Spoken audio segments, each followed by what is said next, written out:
Welcome to another live editing session. Today, I'm currently developing and prepping my dark fantasy book, The Last Scarecrow. We are almost at the end of the prep for it. I've had my to-do list.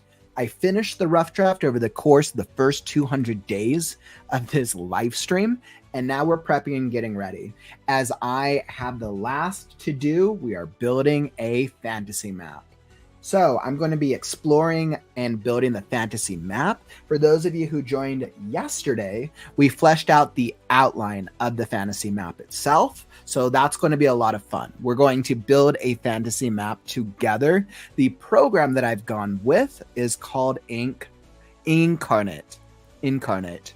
I'm like thinking about that. Perfect. So that's how we're going to build the map. So we're all going to be doing some learning today and seeing how well this program works. We'll be exploring it together. I have the to-do list, and we are starting right now. Welcome to the Right Now community. I'm Kauffman. This is part of a daily live stream series where I help and we work with unpublished writers to help with the process, the lifestyle, and the mindset, so that way they and you can eventually write and publish your first book. So join the Right Now community, and we are here every day. All right, perfect. So as you can see, I have my to-do list. Let me welcome Courtney. Welcome back to the stream, my friend. Another good day of map making. We'll get to see if the haunted castle area, one of your ideas from yesterday, we'll see how it plays into it.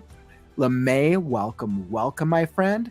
Eli, glad to have you back in the stream, my dude. And ML, welcome back. We'll also get to play around with the Darklands and the cool like anti-gravity area. We came up with some really cool ideas yesterday. So we're going to see what this is going to look like. Hey, what's up, my bad? You made it today, my friend. So today's going to be a little bit more of a visual. So for those of you who were here yesterday, for the past couple weeks, I'm doing this to-do list. Almost done. The last thing I got to do is this world map. So we're done. We got the characters, all 28 of them developed. We got the weather system. We got the magic system. And then I'll be able to start on the second draft. Okay. So, and then for those of you who were here yesterday, you know that we came up with our to-do list. Not the to-do list, but the list of all the areas of interest in my fantasy in the book, The Lands of the Last. Let's say Dynamic Series World Building, areas of interest, travel through the world building. Let's just call it The Lands of the Last. That is what it's called. Perfect. And I have roughly about 15 areas. When I looked at and I did research with just 3 popular fantasy books in the genre, I looked at Lord of the Rings, I looked at Game of Thrones, and I looked at Wheel of Time. Each of them on average had roughly about 10 to 15 areas of interest. Now that was just an initial research, but I thought okay, that's probably a good framework. So let me stick with about 10 to 15. Right now I have about 16. So we'll see where it goes. Now, some of these are like minor areas that the characters travel to, while some of them are greater regions. So we'll see how this looks out with the map. I'm probably going to build it around the Scarecrow's original journey. Actually, I need to visualize this. So we're going to explore this map program together. So let me pull this up. Let's see how this turns out. And for anybody who is familiar with Incarnate and has used it before, absolutely feel free to give a shout out. Otherwise, we are going to have some fun exploring map making. Side note, I've never built a map before, so this is going to be a fun process. Okay, so I already created my account, and I paid the very expensive fee of $5 for the monthly subscription. I know, huge investment. And let's see. So let's start with creating our first map. I did the paid membership because they do have the free option, but I did the paid because I wanted to have access to every single map, so that way I could have options. So let's see. So it looks like they give you a lot of different options here, and I went with Incarnate because they have a little bit more variety based on research. I know, so wealthy over here. I was like, or they give you you can pay for the yearly option of $25 for the year. I know it's such a pricey option. I remember the other one I almost went with, which was the web one that I think WC suggested. The other one was, I believe it was like 30, but you buy the program, right? Whereas this Incarnate is a subscription model. So let's see. So it looks like we have a bunch of different. Let me blow up the screen so that way y'all can see it with me. So let's see what we're getting. Like, yeah, that looks good. Okay, so let's see. Fantasy. So I need to create a world map. So I think it's probably going to be fantasy world. So we got some watercolor. We got some fantasy regional. Interesting. So some of these feel like they could be like D&D type maps or maybe games. Let's see. Sci-fi battle maps. Interesting. Well, definitely got some really fun designs for sure. Like, looks like I could make some for like games. Seems like there's probably a big thing here for like games. Ooh, I kind of like the parchment a little bit. Interesting. So I could go something for a type of parchment.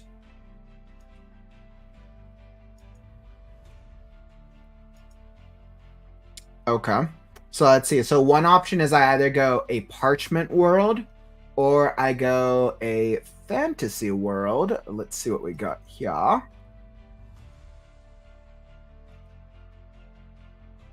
Interesting. So I think the biggest difference is it looks like it's really like the coloring is the biggest difference between the two. And right now it kind of just feels like personal preference. Do I want the parchment, which is a little bit more grandeur? I'm like, ooh, which one do I go with? I'm like, ooh, I don't even know which style to go with. They all look so cool. Okay. So I'm like, I got to think about Last Scarecrow. I got to think about what would be fun right now. Ooh, parchment or fantasy world? I can't decide. I feel like I'm going back and forth between which one looks cooler. I kind of like the fantasy world because of the coloring. Like I think if I go fantasy world, I kind of like, all the colors are kind of cool though. I think I almost, this one feels a little bit more like a video game, but this one might be more unique, but this one doesn't feel like as much of a fantasy-esque map. These ones feel a little bit more of a fantasy map. I think of a stylistic, I think I like either this one or this one. There's something I do kind of like about this art style, which is interesting. But I feel like these ones are a little bit more fantasy world. Decisions. All right. Well, you know what? We're going to explore. Oh, that's so cool. Probably because we can see it so close. I think I just like the color scheme of it feels fun.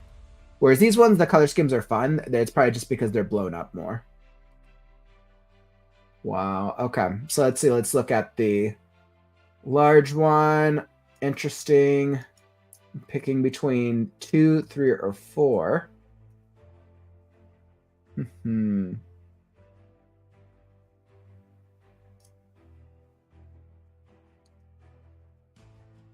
They're very similar, but I wonder if it's because of the cloud. Even like the designs for both of these look a little similar. I think I like this art style a little bit more personally. It almost makes it feel like a game in a sense. Fantasy world. But I'm like, what's going to work best for the book? There's my personal. So I think of the ones like visually, aesthetically. I'm probably a fan of either this one or this one. I think this is the one that I would go with. Let's see. So if I do that one, I'm going to go with this one, number 3. Fantasy World 2.0 is what it's called. Or if I go with a Parchment World, let's blow them up. Let's see which one looks the coolest. Hey, what's up, Tiara? Welcome to the stream, my friend. Working on building out some maps today.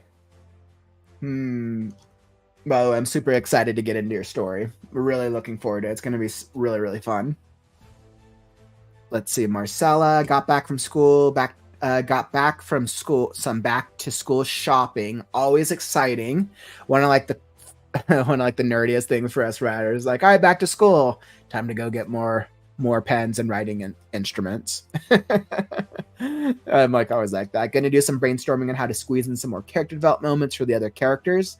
Awesome. That's cool that you've been doing a lot of character work with your characters. I know with your supporting characters. The next draft is probably going to come out really awesome.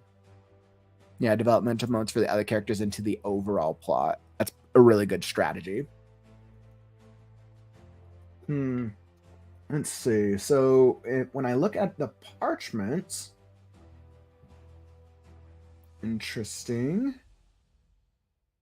I kind of like this one.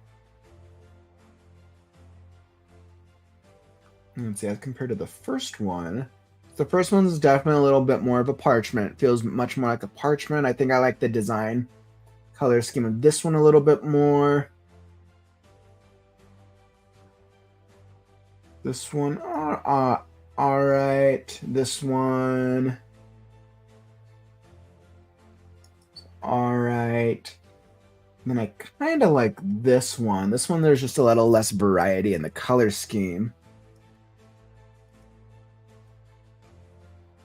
All right, so I think I like this one because there you can. I think I just like the variety here.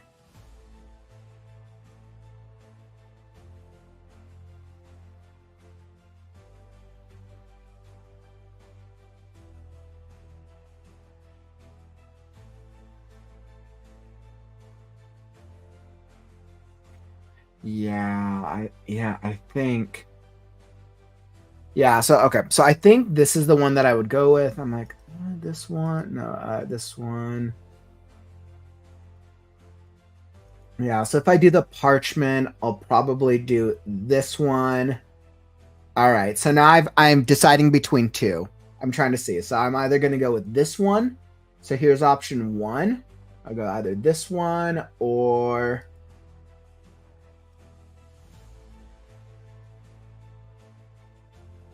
Which one did I decide? I think I went with this one. Yes, I did Fantasy World 2.0. So I either go this one or this one. Decisions. Okay. So right now I just need to create a rough map. This isn't going to be a finalized version at all. So from a pure rough map standpoint, I'm probably going to want something that I can make a little bit more colorful. So it's especially with the weather. The weather, I'm probably going to need to define areas for the weather as part of the map. So I think the more colorful version is probably going to work well. And this one looks like this. This one can use a little bit more of the clouds, which will I might be able to leverage for the weather system. So I do like the color. The coloring of that one's kind of cool. But I think this is the one that's probably going to work best. So let's go with this one, Fantasy Style 2. Okay, editing resolution.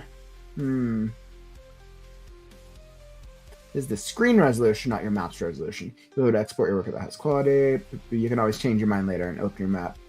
It's the screen. Okay, so it's just my screen resolution. Let's go the best. I understand that HD editing is an experimental feature. High resolution editing requires a lot of RAM and video memory. Boop, boop, boop. I was like, all right. Okay, so this is like, I'm pretty sure my computer is good enough. I'm actually more concerned. It might take up more if I'm doing it through the stream. We'll see. We'll test out the super cool version, see if it works on the streaming. If the stream starts lagging, I'll switch to the lower versions.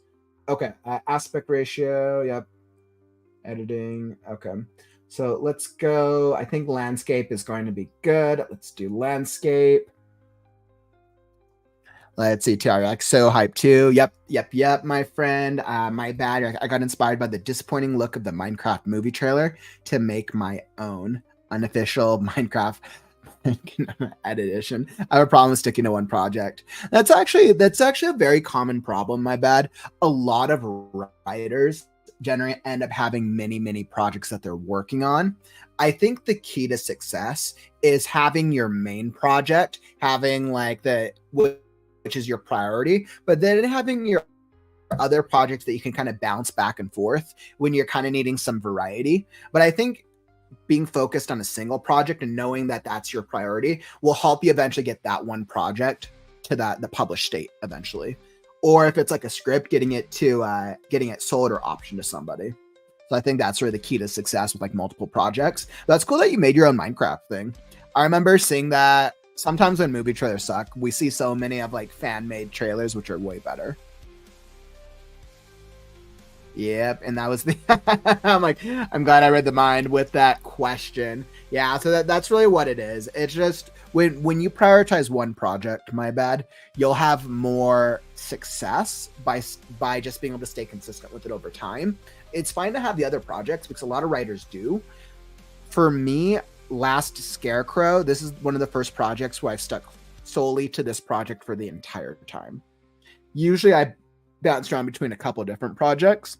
And I think you also have to be clear with like, how long do you want it to take you to like to write the entire book, right? And you think about the drafting process, right? How long will it take you to do the rough draft and then the second, and then you getting it edited by someone and getting feedback, right? And I think being kind to yourself with how long it'll take you with your schedule, right? You have to take into whether you're like a student or whether you have a 9-to-5 job or family or responsibilities. You have to be fair to your responsibilities, and then that will help you with determining what your timeline looks like. So if you're like, yeah, you know what, I'm a student, I'm super busy, this is probably going to be like a 3-year project, right? Then you're not going to feel as much pressure when you want to switch between different projects. You just have to make sure that you're staying consistent. You're putting in some type of consistent work on your main project, either probably at least on a monthly basis, preferably weekly, but sometimes with schedules, it's not always realistic. So I think at least on a monthly basis,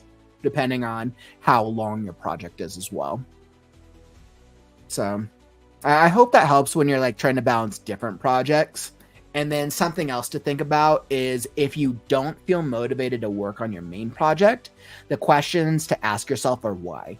Is it because there's like a mindset thing that you need to work through? Like it's a self-motivation of like, okay, I'm getting down because I don't feel inspired by it anymore. Or is it because it's a skill-based problem? For example, like, you know what, I feel like my characters suck and I know that's going to be a lot of work, so I just don't feel like doing it, right? If it's a skill-based problem, that's something that's more easily solvable. Whereas a mindset problem, something that we try to get motivation for, and then that's something that we have to work through ourselves and figure out what's the thing that's holding us back. So I hope that helps out a little bit, my bad. I totally feel your pain because I've been there before. Thanks for sharing. I need to learn to edit my stories. I had a meeting with my publisher today. That is exciting, Sarah. That is so awesome. He suggested areas I need to edit my latest book too. That is so cool. That's awesome that you got some really great feedback as well. Congrats, my friend. I know how hard you've been working at it. Absolutely.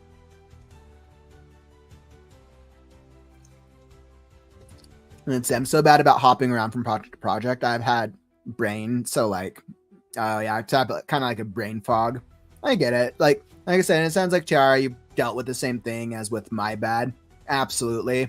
And like I said, this is common for a lot of writers. This is actually very, very common.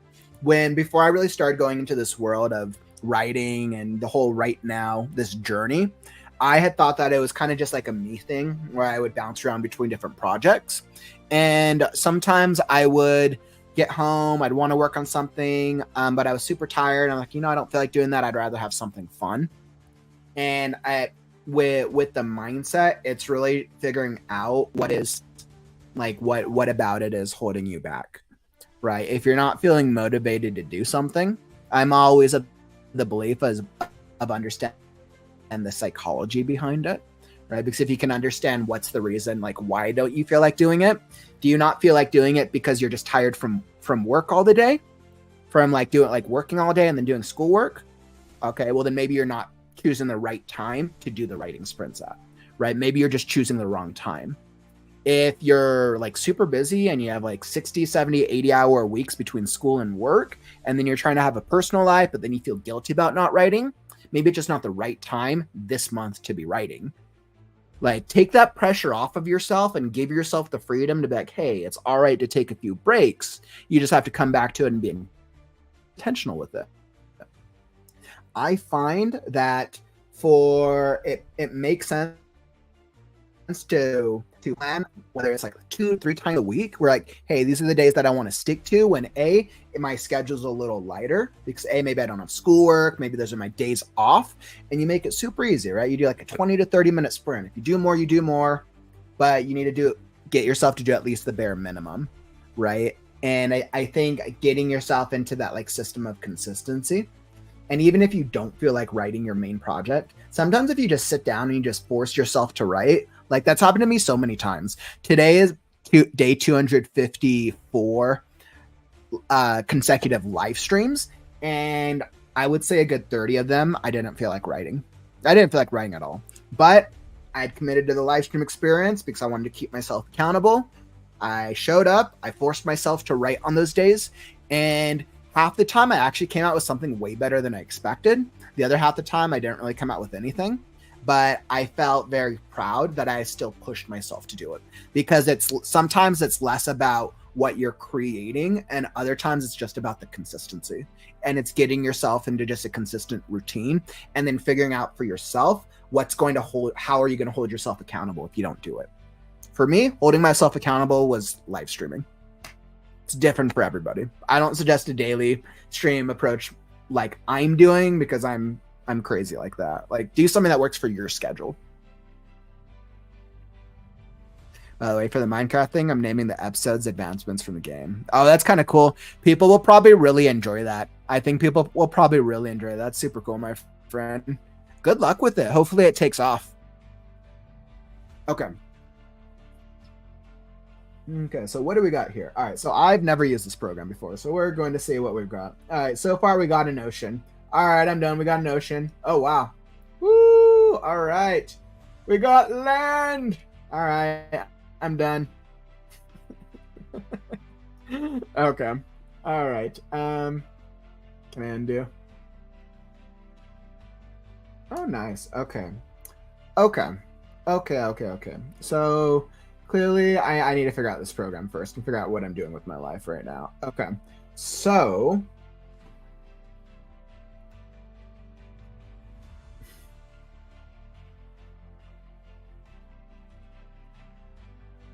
all right, so these are the brush sizes. Okay, let's see. So that's probably like a small brush. Okay, so there's my brush size. All right, and then what is this? Roughness. No clue what this does, so let's just test this out. Okay, now let's go 1.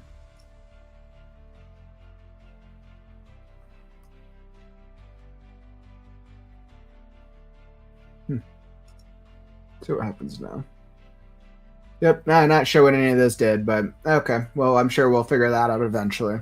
Smoothness is something fills the entire mask, making only the foreground visible. Okay, so I think I have some familiarity with some of these concepts because I'm used to Photoshop. So I'm used to some of this terminology. Okay, so this is more about the file itself. Let's see, what's this do? Okay, that takes that panel away. Let's play around. So like with any new program, of course it'd be faster if I literally just watched a tutorial on how to do Incarnate. But with the live stream, I think usually if I'm just like testing out something, you kind of just play around with the different options. And then you figure out how do you go through that with the logistics.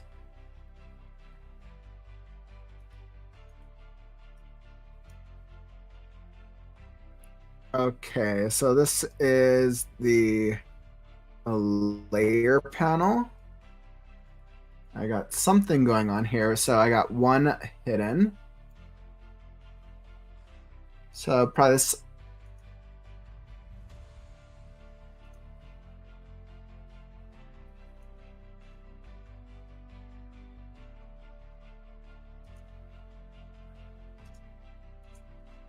Okay, so clearly this is something about adding layers. So far I figured out how to create landmass. I've made a good start so far. I know how to make landmass.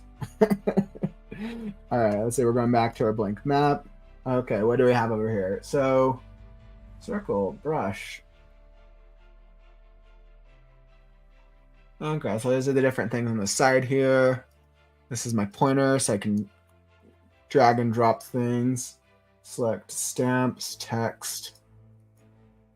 Okay, so this is more for dragging and drop stuff. Paths. Interesting. Okay, enable layer selection. So this looks like this is probably more once I've done stuff. So the mask tool, create your land masses. Okay, so this mask tool for create your land masses. Grid blocks, rectangle, ellipse, polygon, bucket, fill.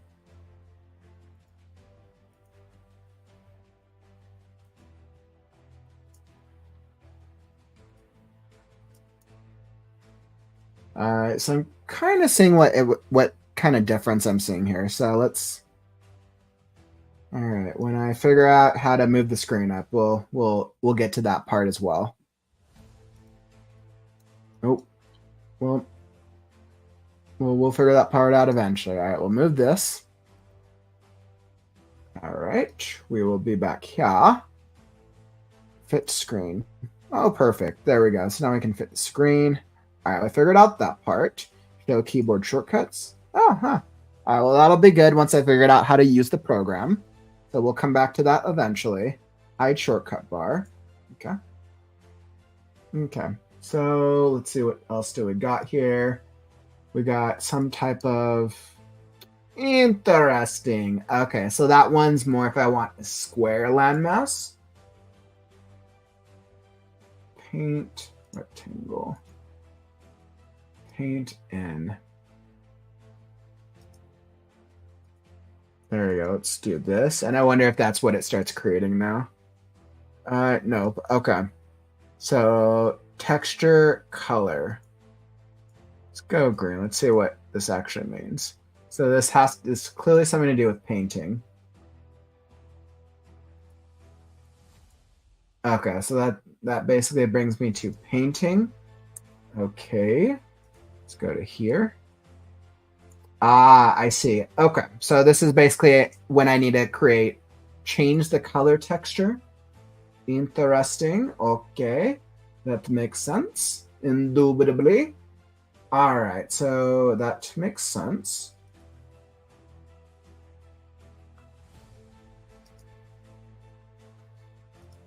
Yeah, and then circle with uneven edges. Oh, I see. This is a circle that says with uneven edges. And then this is a circle with even edges. Ah, okay, okay. That makes sense now. I'm caught up there. All right, paint. This is for color, rectangle, ellipse.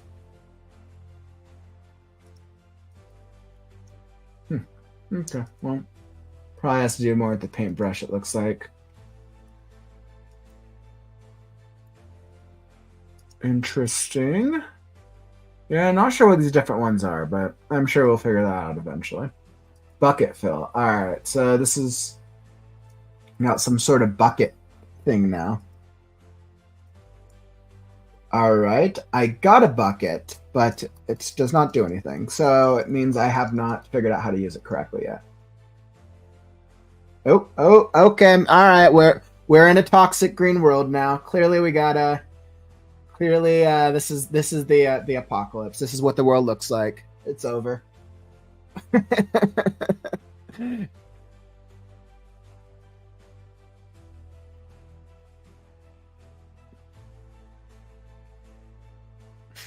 While Kauffman's struggling with figuring out the map making program.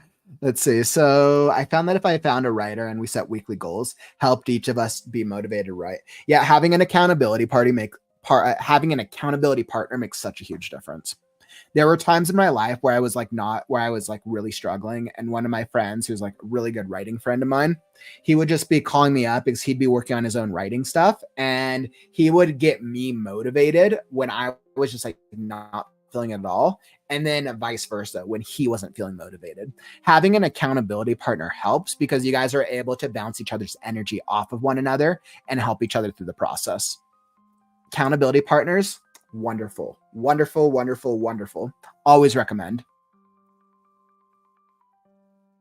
Let's see. It's been hard to be motivated lately, but I hope that after my surgery next Monday, I can get back into the daily writing routine.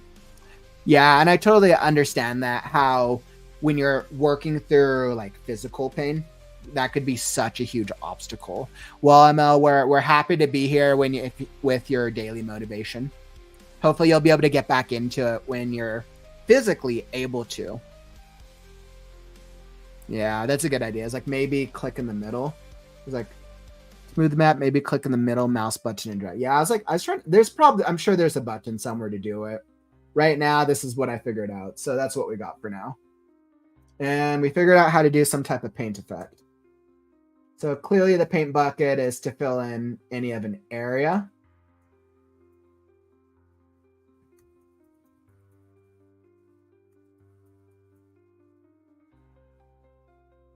Okay, so now I have to find my move area. Okay, so paint bucket is probably to fill it. Paint bucket isn't for landmass. It's probably for a non-landmass area. That makes sense. Now let's go to click anywhere in this scene to select a contiguous masked area and under a lake and drag to move it. Oh god, okay. Interesting. Okay, so this is probably some type of layer. Okay. Interesting. Oh, things are getting interesting. Okay. So that's when I need to move some lakes. Okay. So I think I understand that mask tool to a certain extent. This is clearly going to be for coloring. And using the different textures. Let's look at the different textures. So the different, I have barren lands.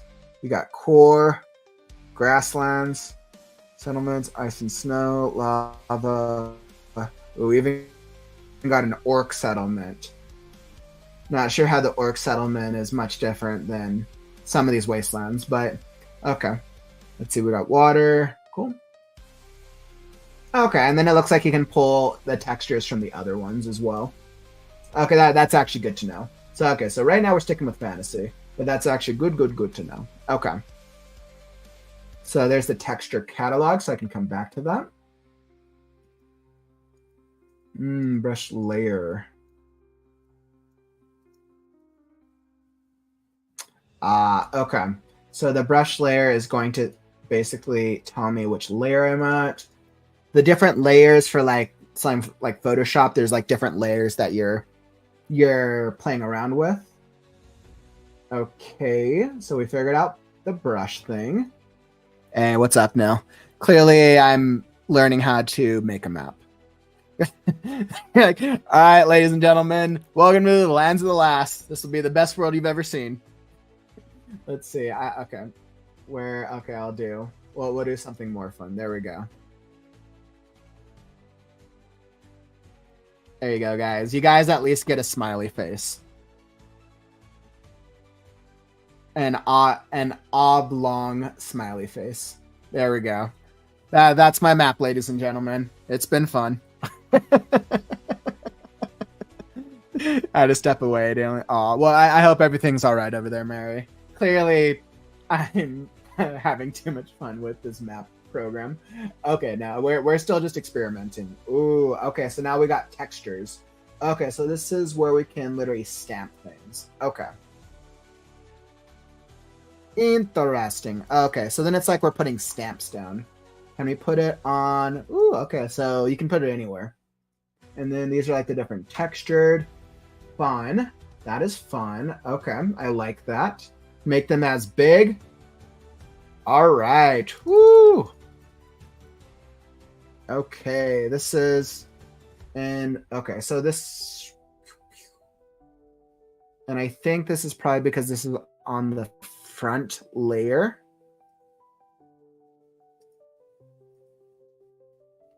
Let's go here.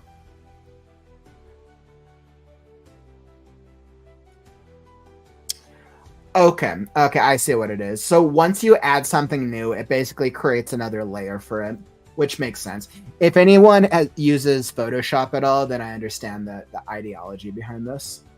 Okay. So they actually use a very similar framework then to something like Photoshop, My guess is it's probably very similar for a lot of these types of programs. That is good to know. So I can create some stem scale. Let's see, what's this opacity? Okay, so let's say we make this like 0. Okay, so it's opacity. What do we got? Rotation. All right, guys, we're gonna make some upside down mountains. Ah! All right, things are getting crazy. Let's go layer. Let's choose what layer to put it on. Good to know. And we can flip it. It gives us the blending options, shadowing. Ooh, so we can add shadows. Interesting. So let's flip this back to normal. Okay, so the shadowing is interesting. So you can do a shadow and cast shadow on other objects, or you can create the shadow. Shadowing is fun. Cast shadow behind. Okay, so that's shadowing. Let's go look at the catalog. Let's see what types of things we can play around with. All right, so looks like we can play around with a lot of different ones.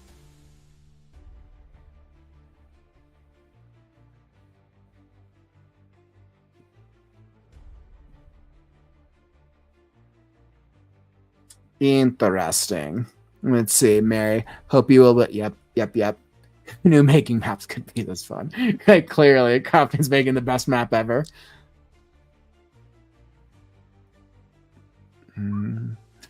I think the Toxic Wasteland is wonderful. Like, yeah, how'd the map? Oh, guys, we found it. I found it. I just needed dragons. That is all that I needed. All right, guys, this is going to be the best map ever. I literally and I got a unicorn, guys. All right, this is like game over. We got the unicorn. Like, this is a real map now. we got some sea dragons. Look, the Game of Thrones dragon made it. Daenerys will be here. We're just gonna have these dragons fighting against each other. There we go. Who doesn't love a good dragon? Let's see. Does it let me move? I cannot move the layers. Okay, so you basically have to move the objects themselves up and down layers. You can't actually move the layers themselves. Good to know. Okay. Wow. Guys, this program won me over. As long as I can make dragons, I'm good. Let's see what else. So we got settlements. We got dwarven settlements. I don't think I have any dwarves in my story. I think the only two fantasy races I'm using right now are obviously pixies and dragonkins. I think those are the only two that I've referenced so far, at least that are integral to the first book.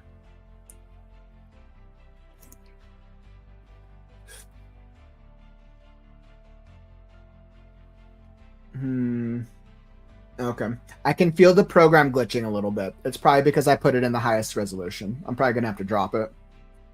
Okay. And it's probably because I'm streaming at the same time. Hey, welcome, Veronica. So Veronica, as you can see, oh man, look at that. I am making the best map that this world has ever seen. All right. Now I just have to figure out how to. There you go. Let's see, and let's move this. This is going to be the front layer. Let's move this up.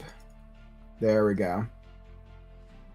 There we go. We got the snakes versus the unicorn. Charlie the unicorn making an appearance. I'm learning the program, so I'm playing around with it to figure out how the program works.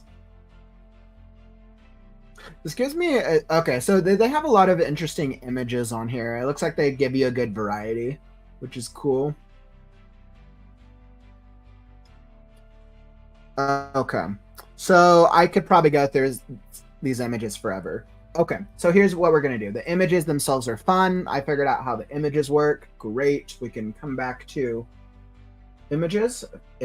Wow, that stamp thing is fun. Obviously, and then text is probably pretty straightforward.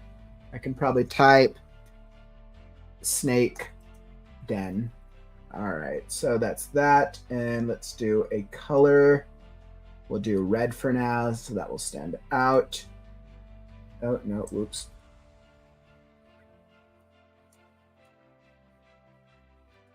All right, let's try this again. So, snake den. And we have to move it up a layer. Okay.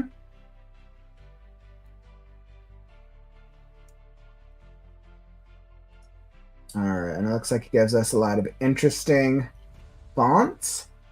We'll stick with this one for now. Can make it bold. Do we outline it? No, outline it. Ooh, we also give it a shadow. All right, so this is all like pretty normal word stuff. Let's see. Now we're gonna move it here. The snake den. There we go. All right, there we go. Now we'll remake this. This map is called Snake versus Unicorn. There we go, guys. This is the real map here. This is the real map. Snake versus Unicorn. Oh man. All right, the text thing makes sense. That one's pretty straightforward. And it looks like they have 2 new tools in beta. So they have a line tool. Interesting. What is a line tool? I wonder if that's probably like drawing like a path. Let's just make that a darker color so we can see it. Interesting. I wonder if that is interesting. Okay, so it looks like it's like a path tool. So like if you want to like draw a path on like a map, that's fun.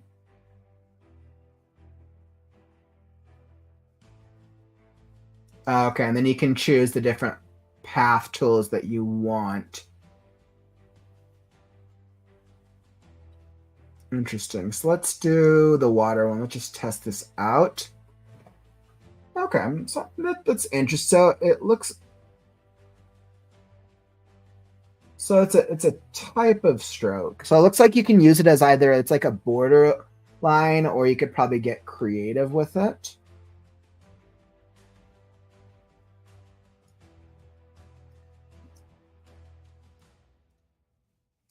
Okay. And okay. I see what it is. So it's basically like you can create it and then you can create an entire path. That actually makes sense. Let's flip this horizontally. Okay. That makes sense. We can flip it. Okay. Interesting. So that's more something like if you want to draw an actual path of something or a border or something like that. That sounds like fun. Let's see. I'm actually going to start writing today. It's been a while. I was suffering from imposter syndrome. This is very cool. Well, a lot of writers deal with imposter syndrome, Veronica. First off, the fact that you've recognized it and that you're overcoming it. Great work. Great work, my friend. That's so awesome. Let's see. You're working on the draft of a dark romance novel. Ooh, dark romance is always fun. Feel free to share the title if you have a title for it. Dark romance is always fun. Good luck with getting into it. Start easy, Veronica, so you don't get burnt out. Start with like very like easy goals, and then hopefully I'm sure you'll get like inspired and you'll get into your whole process. But good luck. Well, we're here streaming every day, so if you ever need motivation, we're here. Whether we're drawing stories or creating the map called Snake versus Unicorn. Oh my goodness, I'm having too much fun with this map thing. Okay, so I figured out the stamp tool. What's this? Pen. Okay, so pen is more like you can probably do a series of points. I wonder if I have to connect it. Okay. Huh. Well, slowly figuring that out. Okay.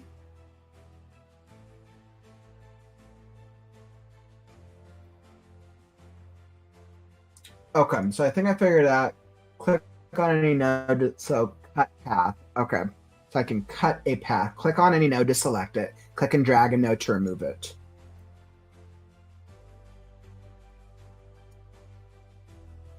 Oh, interesting. So you can kind of adjust.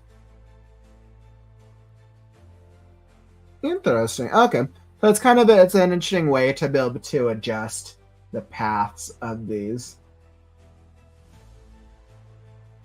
Okay, so I think I've gotten the gist of the line tool. Line tool is interesting. Okay. Let's see, what's the other one? The second beta tool is the shape tool. Create and edit shapes. Alright, so it looks like they're kind of similar.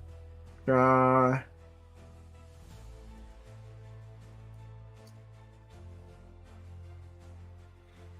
hmm. So we got something going on here. Interesting. So what's annoying is you can't just select the layer that you want to work on. You okay, so I'm too used to Photoshop. So okay, so you can't select the layer that you need to work on. You basically create the object and then you have to you create the object and then you move the object to whatever layer you want it to be on.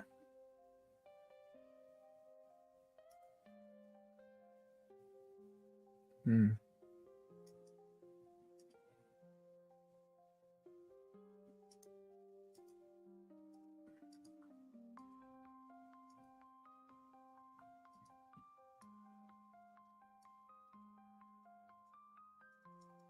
Okay, so I created some type of shape. I'm not sure what's going on, but we created a shape of some type.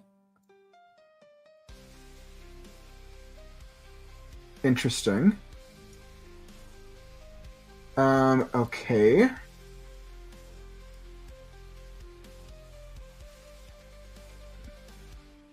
Okay, so now I know. So to move a layer up, it's control up. Let's make this easier in the future. Control up is the move up a layer. So let's go control up. Okay, perfect. So that, okay, and then we see it on the right side as it moves up a layer. Okay.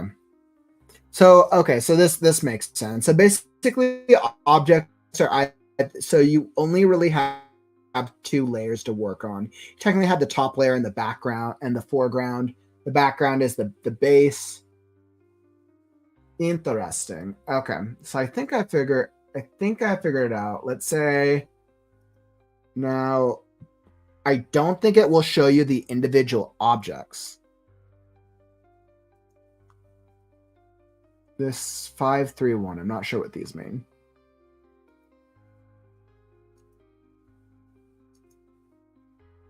Okay.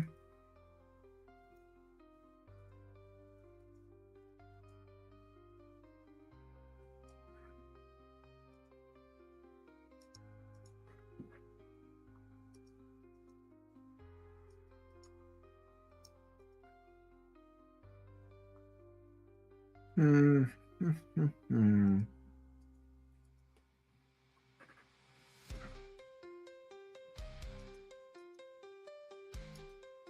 Well, layers one. Oh yeah, there goes that. All right, we hid that.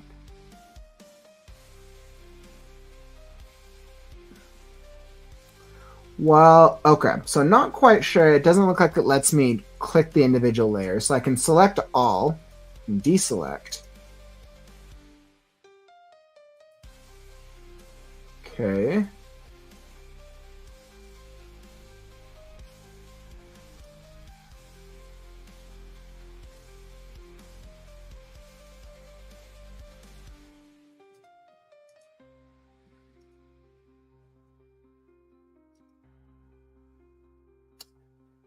Okay. So still figuring out the layer. I wish it would let me just click on them, but it will not.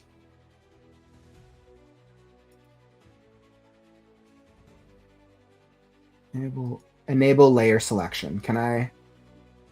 It says disable layer selection filter. All right. Well, clearly I cannot choose from here, so I can choose here. Okay. Maybe I have to be on the mouse tool. Let's say. Well, it doesn't let me. This one, I'll let me click on the layers. All right. Well, this is a learning process. I'll have to figure out the layer portion eventually. Let's see what else. Add paths. So I got some type of path tool. All right, so maybe this was the one that was to draw lines like on a map. Rotation, and this is just to mess with it. Interesting. Okay, well that's an interesting one. Let's see, what do we got? Have the map song from Dora the Explorer in my head now. You're like, everybody, let's go. Swiper, no swiping. Oh, that brings me back. It's been so long. I remember seeing so many videos online with the when the Dora movie came out. Let's see, Veronica. I haven't written since high school many years ago. However, I have a story in my mind. Thank you. My first goal is to start as a short story novella. Working title is Illusions. Ooh, Illusions is a good working title. Mysterious. Illusions are always fun. I have an illusion. One of the antagonists uses a type of illusion-based magic. And illusions in a dark romance. Interesting. So makes me think that there's going to be some type of like mystery between one of like the lovers or between some of the relationships in there. That sounds like that could be fun. And that's good that you're starting as a short story novella. I think starting with like that small goal, and then like it could be bigger or it could be shorter, makes it so there's like very low pressure on yourself. Thank you. I've been popping in occasionally. Happy to have found this community. I plan on hiring you to help me out once I get more work on paper. Definitely hearing the map song.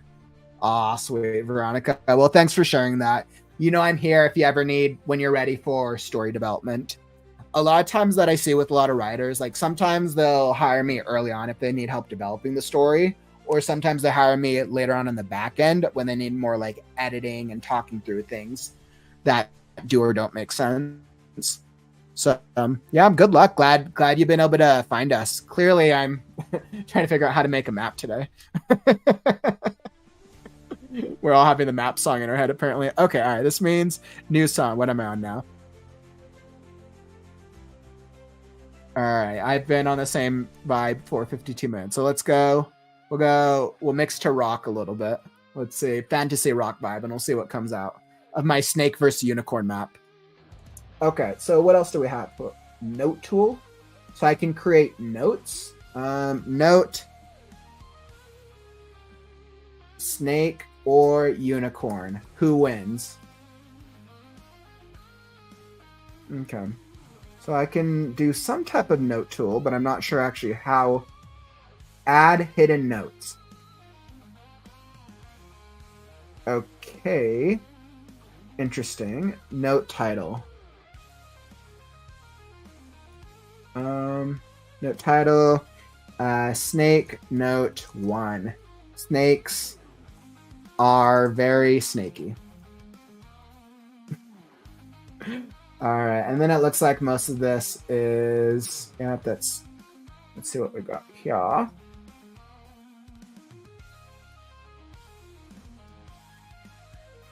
right, so I understand that you can add these here. I wonder if that's where the notes are. Wow, those notes are hella small. The size for those, is that really the note tool? Like, yeah, I mean, like, okay, all right, you guys can't even see it. Let's try to see if I can, like, blow the screen up at all. Let's go here. All right, we'll figure out how to move the map over eventually. Okay. All right, so I figured, okay, let's see. So let's see if I go here. Okay. So basically wherever I zoom in on is where it's going to take me. Okay. I see this now. So basically it looks like we can create notes. Granted, these markers are hella small, but okay. And then it looks like we click on the marker and then we can create a note, test, note, yeah. Snake, oh, unicorn. Unicorn dies. All right. And you can write notes. Okay, and then you can click on it, and then that probably gives you the reference. So let's see. Okay. Interesting. So the note markers are a little small, but that's interesting. That's good. That's good. A little smaller than I would like. I wish you could adjust the size of these things, but that's fine. Let's see, what's the grid? Interesting. And we'll just move this for a second. So the grid. Okay. That's more for the design aspect of it. That makes sense. What do we got? The grid tool. Okay, so this is if we want to resize it. Filter tool. Add a filter. What type of filter can we do? Okay, and this is more like when it's done and you want it to look. Let's go transparent dragon frame. Okay, we added. Right. The filter just adds a border to it, basically, and it probably adds like a effect to it. Oh man, this cracks me up so much. Let's say generate to automatically generate continents.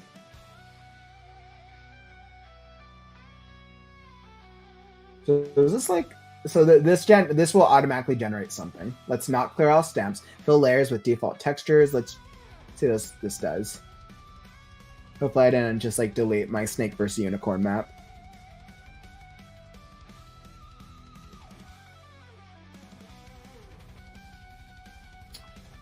I wonder, so generate tool automatically generates continents. We'll remove all stamps from the map. I don't want that. We'll fill FG, fill layers with default textures. Let's see what happens. Interesting. Okay. Huh, interesting. Okay, so it looks like this is to help. If to speed up the process, pan and zoom.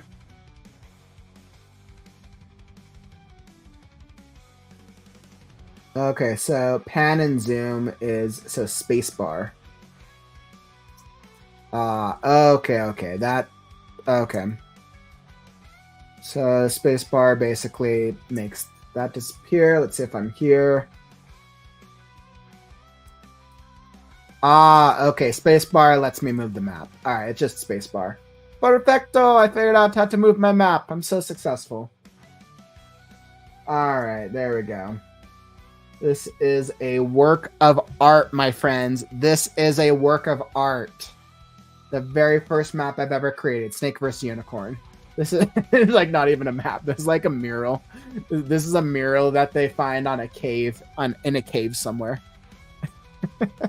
Like, who will win, snake or unicorn? Like, there's like this setup for one of those like meme-y like fantasy things online.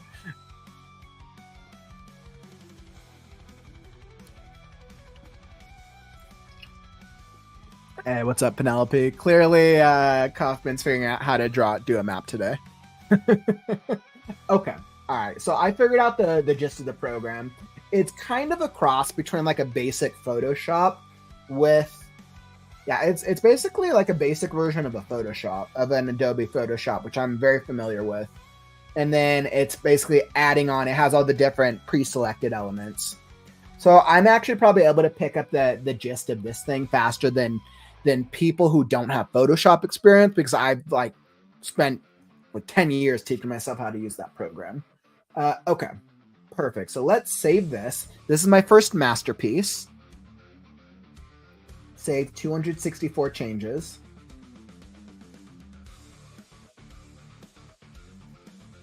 New map. This is snake versus unicorn.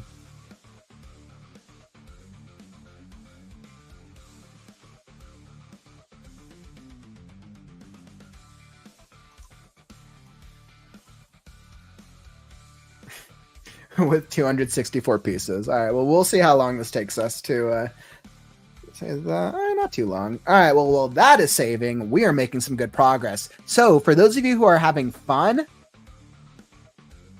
and if you're enjoying the stream, follow and subscribe. I am here every day with the Right Now community.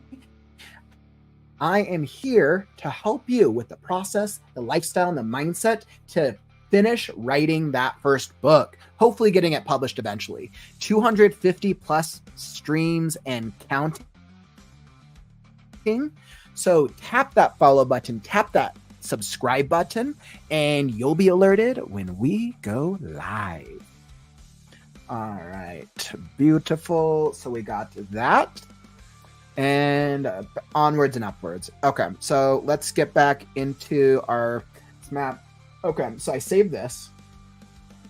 This is saved. So let's go to a new map, edit map details, save as a clone, resize map. All right, so let's export. Interesting. So the 4K size. All right, well, we will export this as an image. Subscribe to our subreddit. Cool. Perfect. And now I can have my snake versus unicorn. There we go, my friends. You are first to experience the first true map of snake versus unicorn.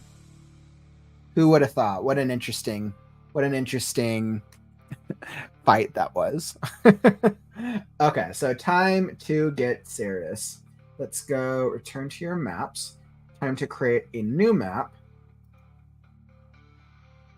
This time we are going to create a real map. So it's interesting. Okay, so it kind of gives you the different options to choose from, but you can basically go into the image thing and pick the images from any of the maps. So it's kind of just whatever map you choose from is just the default picks that are selected. But that's good to know. Yep, we're going to do landscape. Okay. And I wanted to test this one out. So it looks like this one does some sort of world generation. Okay, so this one basically does it if I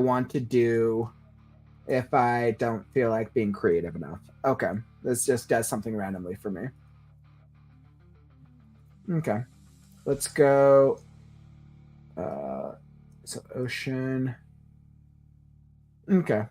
All right. So yeah, I don't need that one.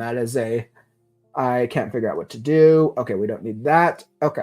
So first things first. So clearly we need to create the map. Now it doesn't look like stamps select. Oh, interesting. So the select lets me choose which things that I want to move. Okay. So we need to start off with some landmass. Let's okay. All right, I'm gonna have to think about it. Now I have to actually think about how big that I'm gonna want this landmass to be. Okay. And do I want it to be curved?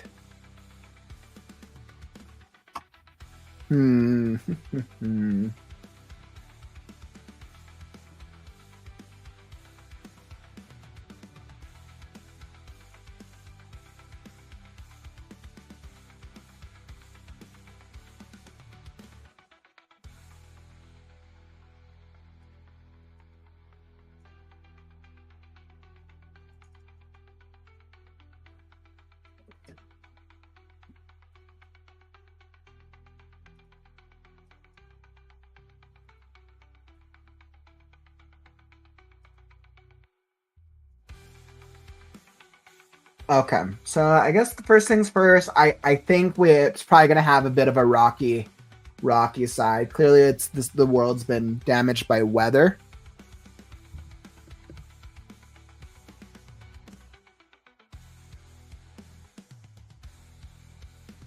Is it pretty glitchy or laggy for anyone else, or is it just me? He is pretty laggy.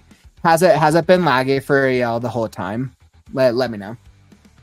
It's probably because I was doing this in a higher resolution. Let me know if it's still laggy. I've switched to the lower resolution on this thing. Should be better now, hopefully. Fingers crossed.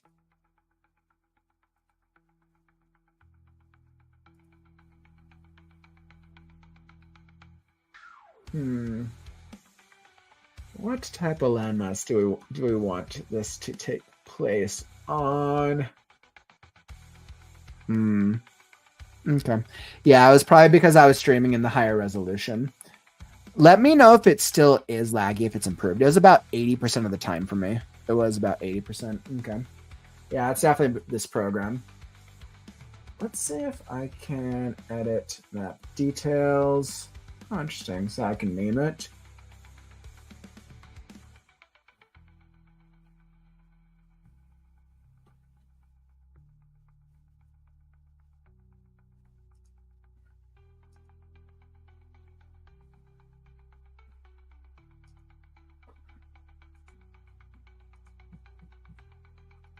All right, so let's create a new map. Let's do it at the lowest resolution.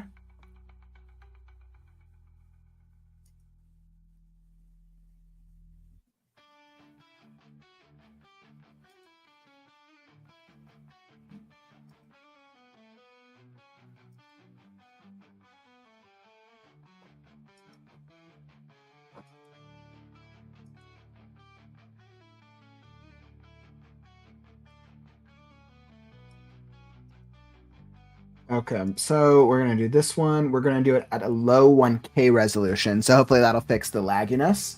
We'll see. So do it at a low 1K aspect ratio of landscape, create map. Okay. Okay. So now let's see. Once again, I still need to figure out how to.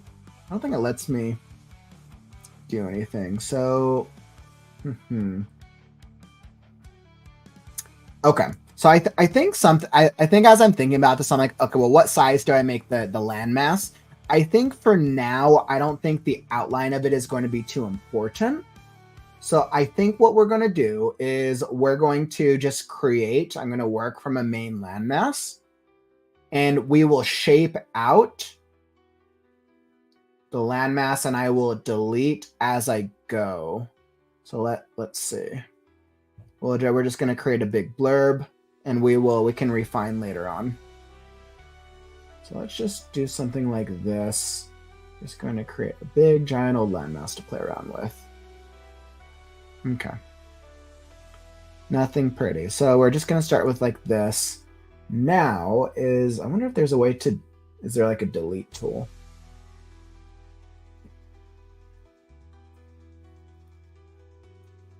Ah, perfect. All right. I discovered the delete tool. Beautiful. Okay. Love it. It is the same as Photoshop. Wonderful. Okay. So what I will do is I'm just going to start with the landmass. We're going to delete. So much better now. Yes, please. Yeah, if it's ever laggy, please let me know, because on my end, it doesn't always show as laggy. Sometimes it does, sometimes it doesn't. But yeah, that's because I chose the high end resolution. It looks like Wyoming. It's just a square landmass. Let's see. Let's see. Here we go. All right, I will. Let's see. Let's see if we can get this.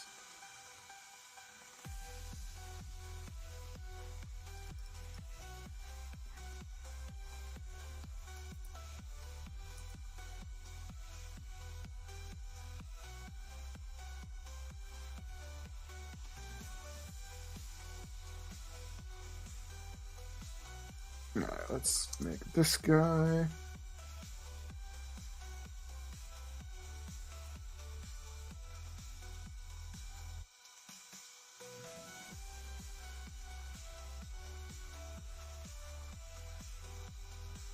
All right, we're going to make our delete. All right. So let's go. What will we be making here?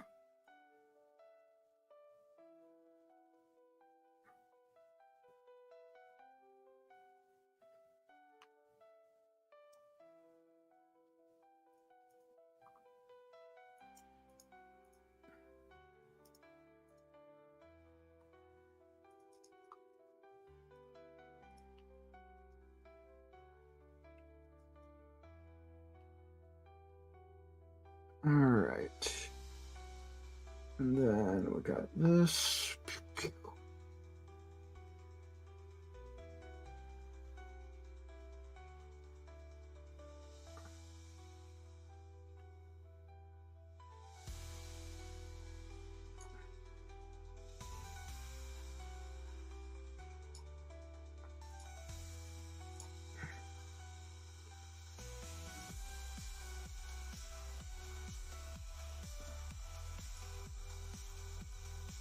All right, here we go. And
All right, we will see how this comes out.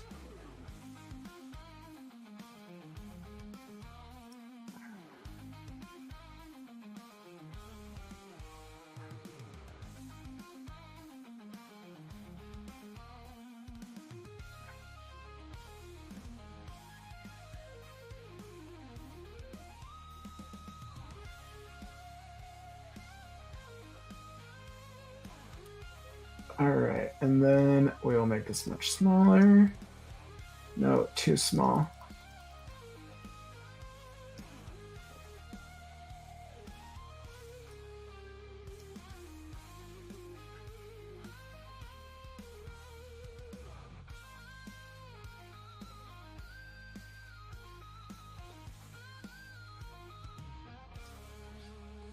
All right, and we'll do something like this.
All right, I think that's relatively getting a little closer now.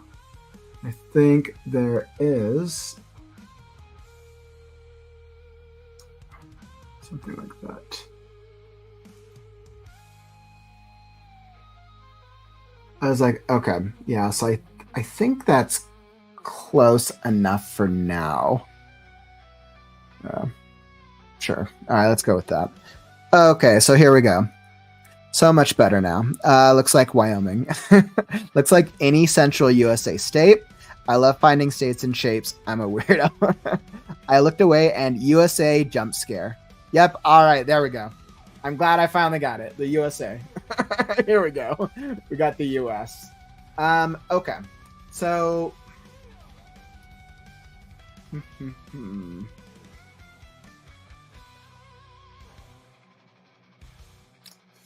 Let's see. So I'm thinking. I'm like, I know. Clearly, we got a USA rendition of the states.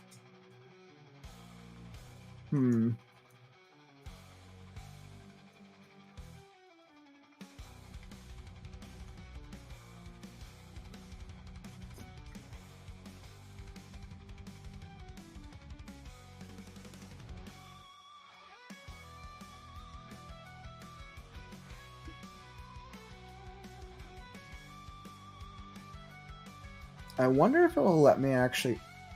I wonder if it'll actually let me take this and size it down.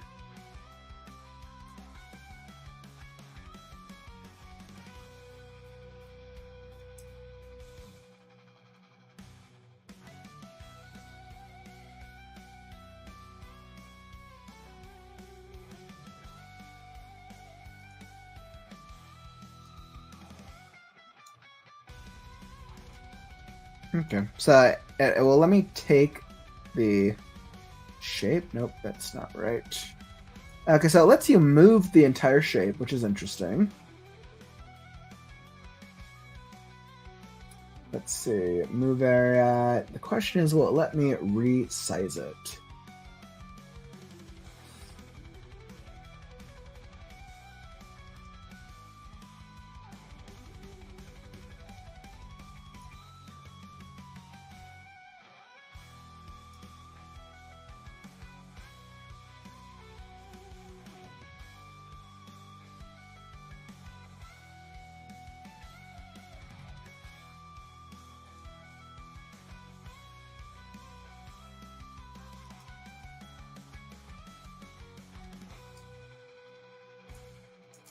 Hmm. I do not think so. Well, all right. So it doesn't look like it will let me at least the landmass. So it doesn't look like it'll let me resize the landmass once I've added it. I was curious if I could take this and resize it. Okay, so you can resize the objects once you've added them onto the landmass, but not the landmass itself. Okay. Good to know. Enable mask effects.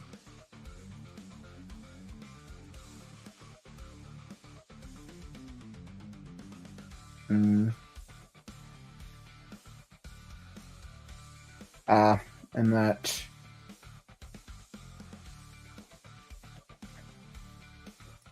that basically just goes back and forth. Okay. Let's see. Well, let me just delete it. Okay, let's just go back. Just keep undoing this shape. Still got to figure out how to delete. All right. So that's where we're at there. Right, we got something. I see Florida, Texas, Maine, Delaware, the Carolinas got fat. Split into 5 sections and call it a day. Can you select shape group then resize? Can you select shape group? I don't think so because this, so you can resize the images. Like let's say like I put like a mountain here and then I can resize the images. Like the images you can resize and it's actually pretty easy. And then you can move them up or move them down layers. Like that's actually not that difficult, but it doesn't, I don't think it lets you resize landmass, which is unfortunate. So I think once you have the landmass, I think you basically just have to reshape it. Yeah. It's like, yeah, I don't think it lets me move the entire group, which is peculiar. So I can move the entire group. It's like I can take this and move it, but it's not going to let me resize it.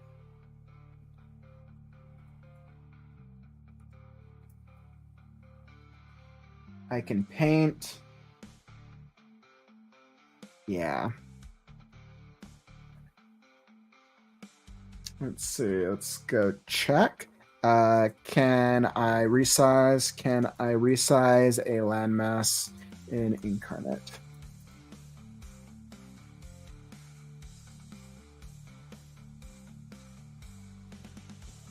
Okay, so I just went to Google. Let's see. So it said, hold the Shift key. So hold down the Shift key and scroll the mouse wheel. To increase the size, hold down and scroll the mouse wheel. Let's see what that does. Oh, okay. Well, something happened.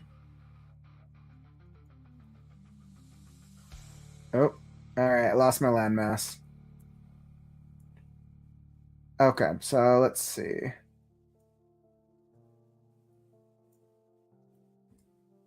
Interesting.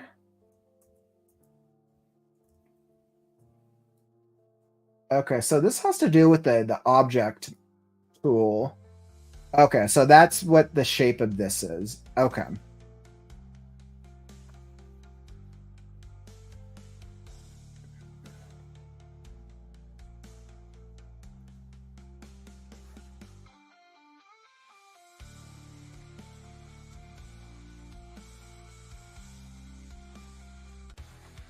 Okay, that is not it. Let's see if it will go here. Interesting.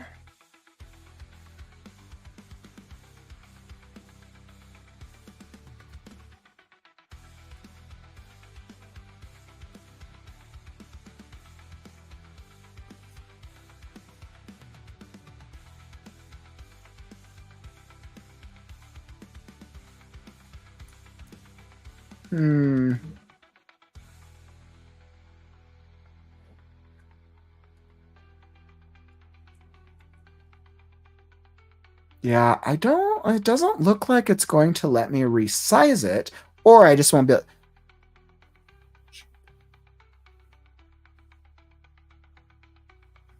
Let's see, like the box with the dots at the corner, isn't that a select shape? The box with the dots at the corner. I can readjust that. I don't think I need that at the moment.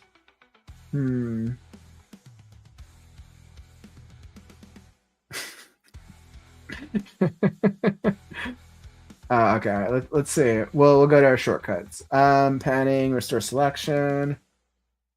Oh, this is all interesting. Mask, brush tool, note tool, text tool.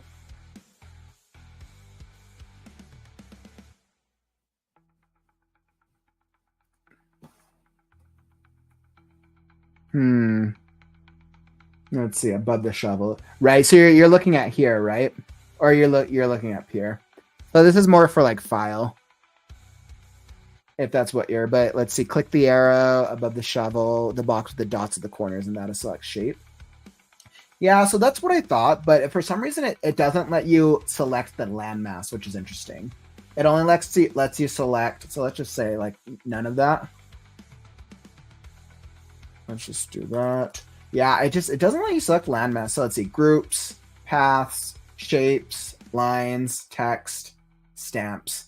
It has options to select all of them except for landmass. So I'm stumped on the landmass, but it's fine. We'll just create some more landmass. I don't think it's going to let me mess around with the landmass once I've created it.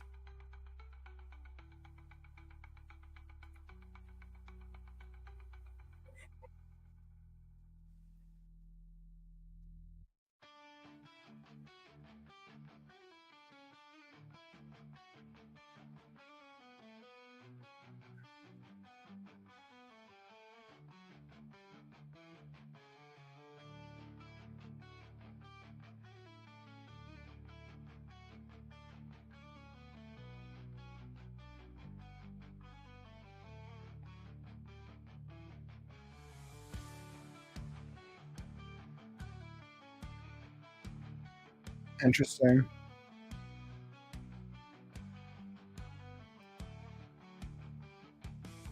Okay. All right. So I'm kind of like checking it out. Yeah, that's what I'm looking at right now.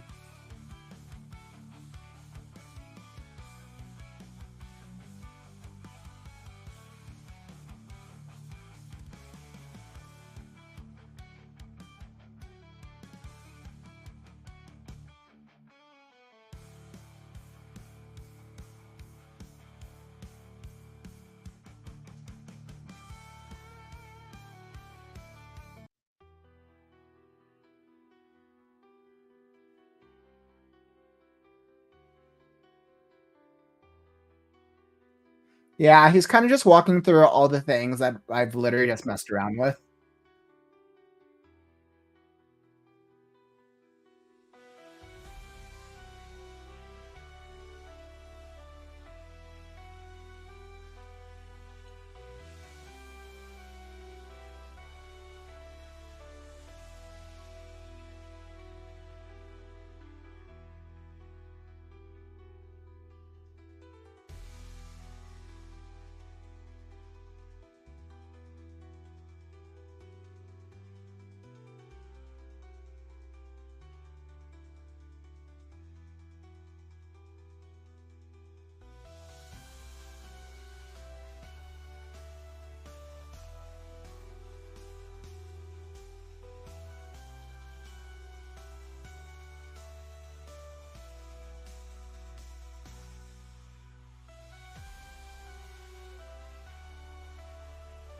Okay, so I think I actually think I get what he's saying. So he's basically using the path, not the line. He's using the path tool.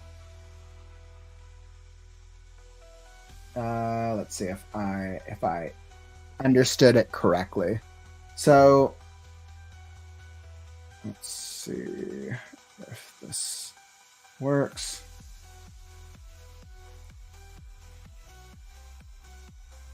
Okay, I did that.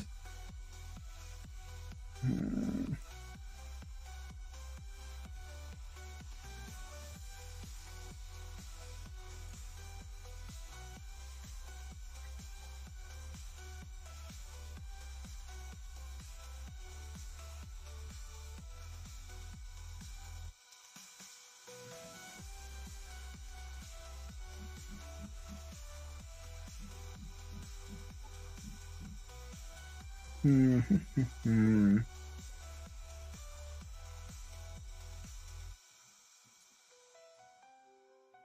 make that a line first off. Okay, so basically I made a path. I thought it was like this one.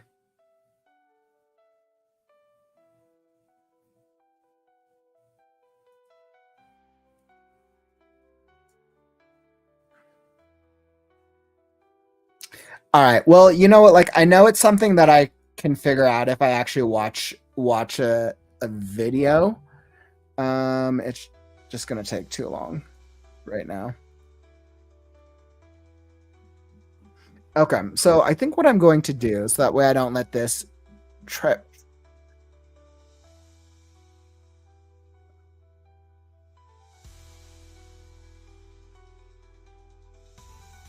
I see. I see what he's doing.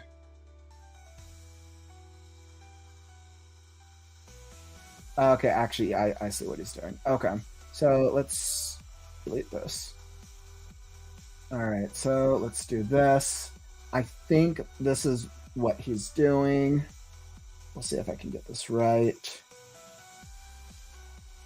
I think what he's doing is he's basically creating a path and then he's filling it in as compared to moving something. And then you can resize it as an image. So I think the landmass itself, I don't think it's like an adjustable image. I think it's layered as the background, I believe. So we'll try this. We'll see if this works. Okay, because now this is an object that is part of the thing. And now let's see if filling this in. Let's see. Nope, let's go. We don't want to delete.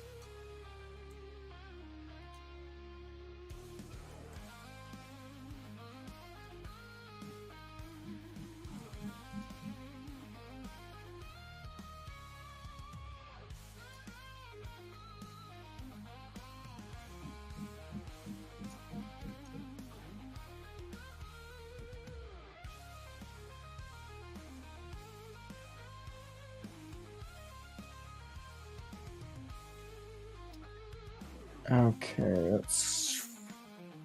we want to go change our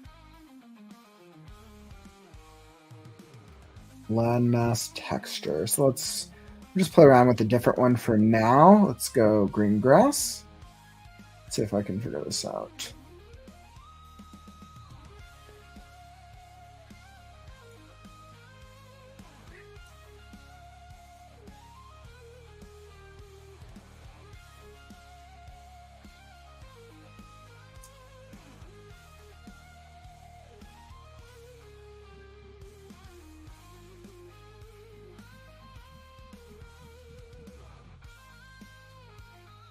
Okay. Interesting. Okay, so more messing around on this thing. Okay, so I think this is what I'm going to do. I think I'm going to delete. All right. Well, I like my US landmass, but it's all right.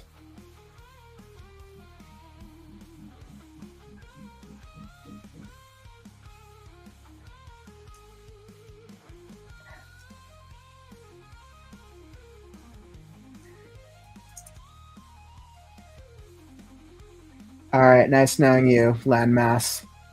Goodbye, US. It was nice knowing you. All right.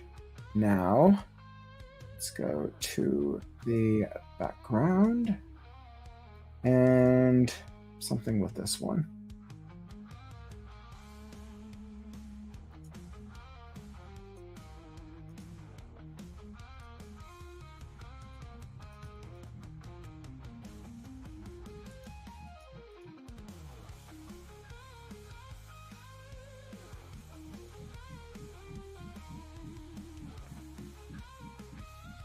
All right, so here's what I'm going to do. I'm going to do something different.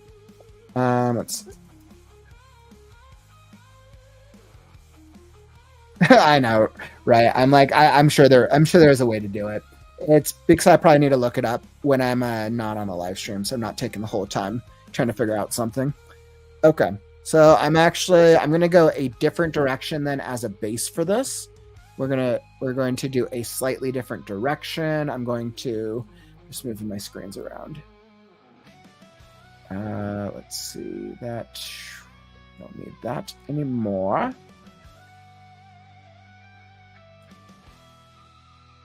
And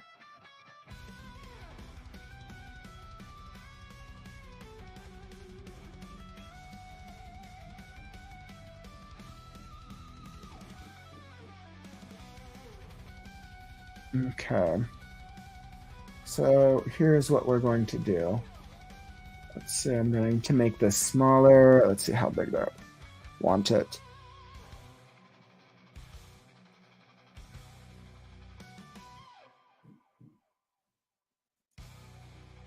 And then, yeah, do I start with this one as a barren one? I feel like the world is generally going to be barren, but I guess we'll start with a grassy one for now.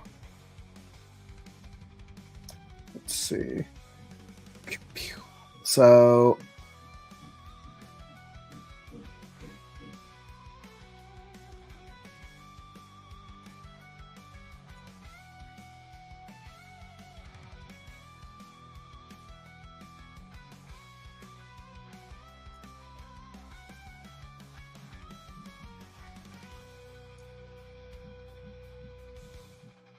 got this. We'll just do something like that.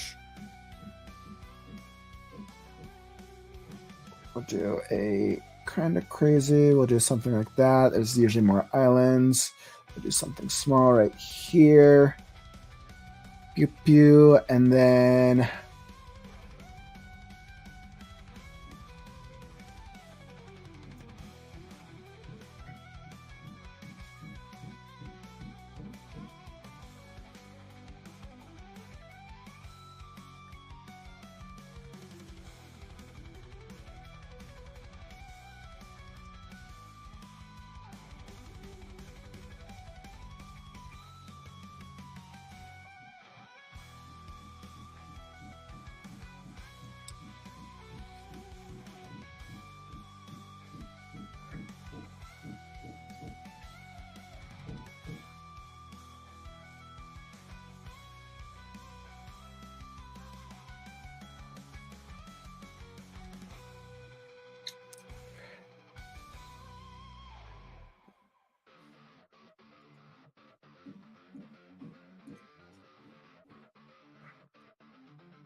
we're just going to create this giant thing right here.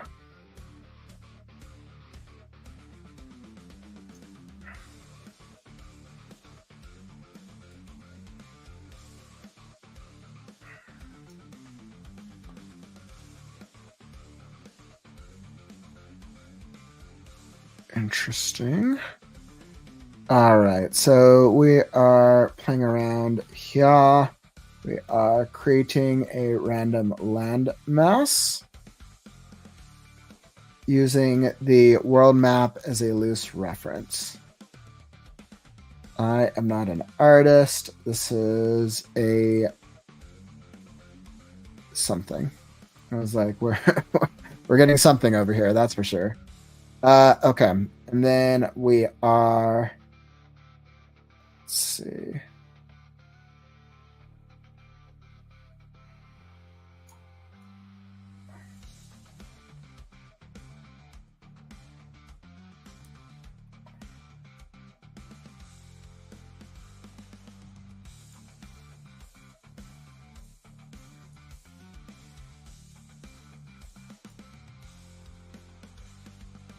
And we'll put this guy, we got the tip of Australia over here. All right.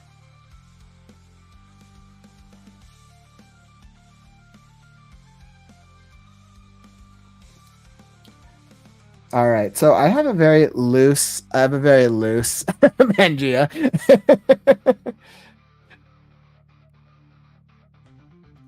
That was a cool anime, by the way. It's been a while since I've seen that one. That was definitely a cool one.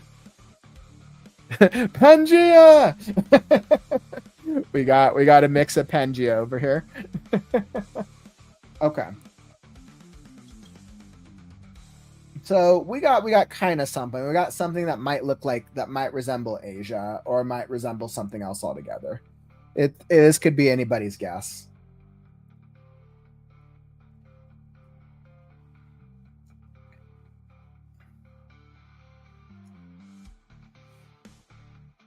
Okay.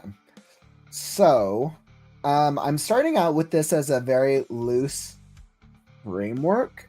So I can move everything, which is great. I've figured out how to do that. I just can't size everything. Oh, look at that. So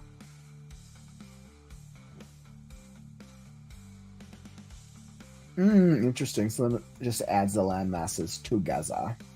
Okay. So we got some interesting.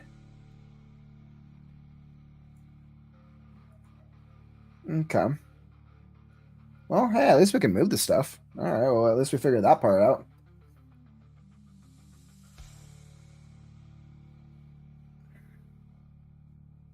Now we're gonna move this up a little bit. We got something going on right here.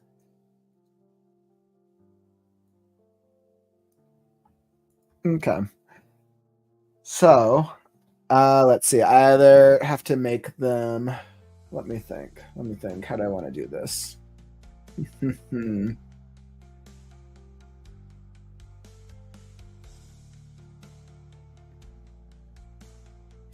All right. So clearly, we're making some decisions right now with this map maker. So when I think about the history of this universe and the world, it would have originated. It would have originally originated from our universe long, long time ago. So I have to think about how much time has actually passed since the fall of humanity. So I need to go back to my timeline.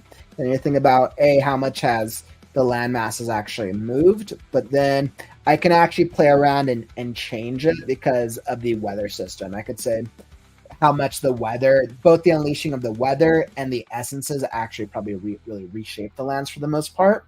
And then I would use these as a frame, as a basic framework. And then I also have to think about like, okay, then where does the core story take place? I have this big oblong North America shape. Okay.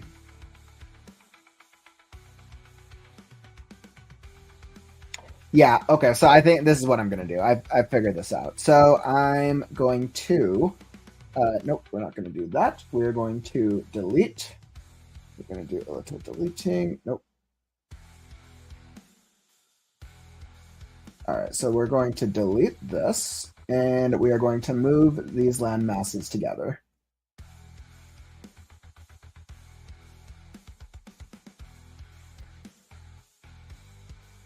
Interesting. Okay. So I think then the core story will take place. I think what I do is I think the land masses have essentially shifted, have essentially moved together, have been slammed together for the land masses that we no longer knew over time. Australia, what was once Australia, we will move these here. These will become these land masses. The Philippines island, most of the islands would be gone. Like they're just the islands wouldn't have survived any type of seismic moving. Okay, so we're going to just delete that. All of our islands are gone. Sorry, islands. It was nice knowing you. Although I guess I could say because I have to think about. So technically, okay. So I'm reducing this now into two giant land masses. North America and South America would have merged. Africa, Europe, Asia, Australia would have merged over time.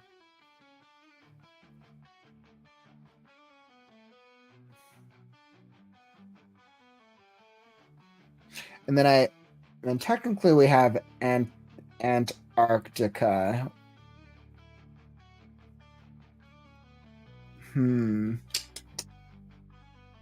Okay, so then I think what I do, okay. So then what we're gonna do is we will technically keep Greenland, but Greenland will be connected to our Antarctica, which will be a framing. We're just going to frame this at the very top of the world. So I'm gonna do this. Let's see, do I want to keep that? Okay. All right, so we're going to do that, and then we're going to move this down. I'm going to just move this down a little bit. Let's give us a little bit more room. We are going to move this down. Okay.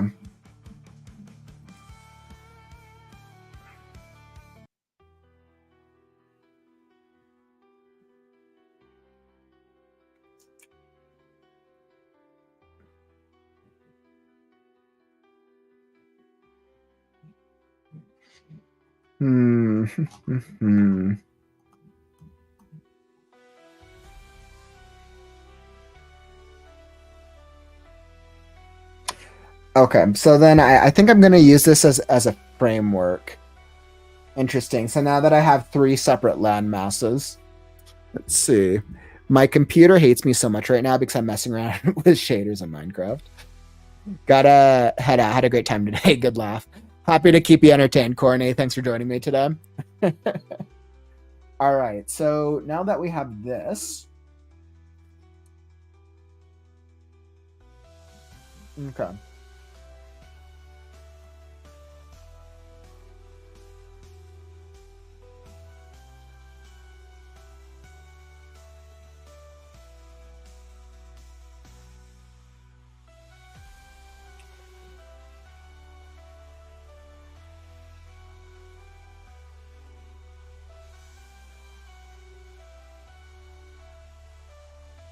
All right. So then I think what I'm going to do is I think we need some type of lake. I think where there a gulf, we'll have some type of lake here.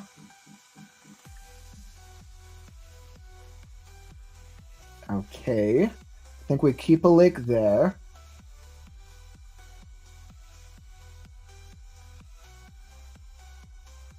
Oh, let's go back.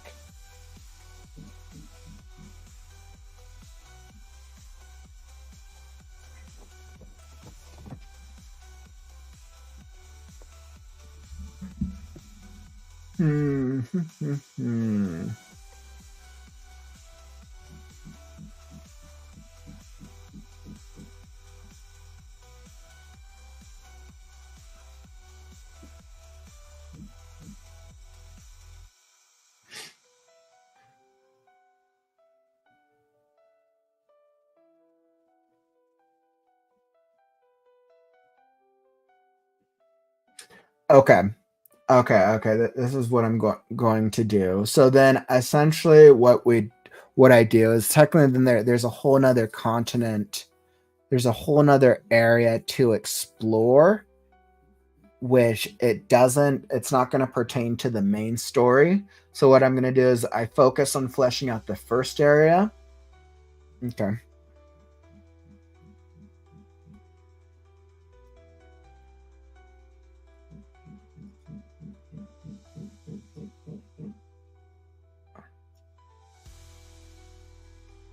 Okay, so we're going to get rid of this.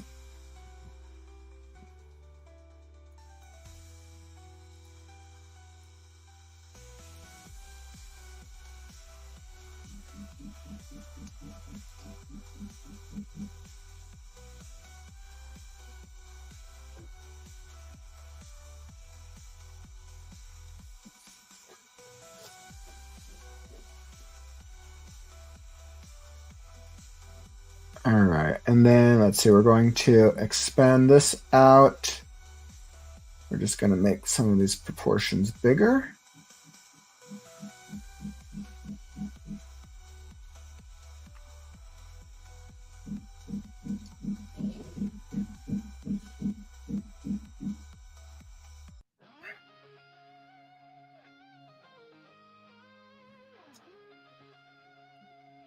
Okay, and I think what we do is then they're technically connected through this path. And then this will not be connected. That will be technically Greenland, but I think there will be that path like that. We're going to create something to that effect. Now let's make this area bigger. Okay.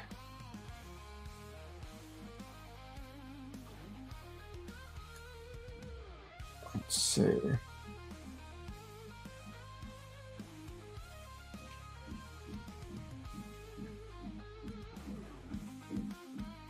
All right, and then we're going to create, there'll be some type of lake in the middle. So this area will retain some type of lake. Should technically be more of like a gulf. Which used to be the gulf. It'll be a lake like this. Be a land mass like that. All right. Do that. So the lake will have a little bit of a U shape. Okay.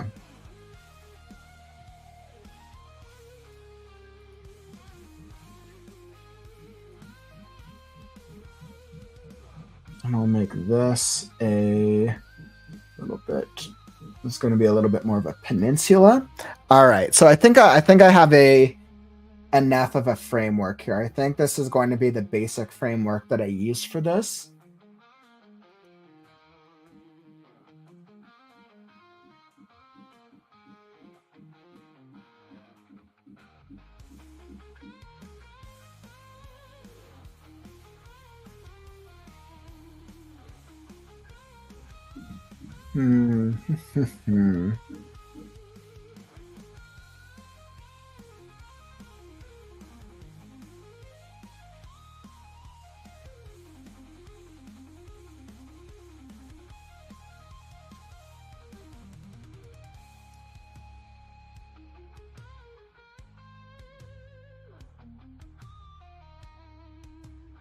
Okay.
All right, so starting off, I think what I do is I'll start with making some of these things bigger so I can actually see them.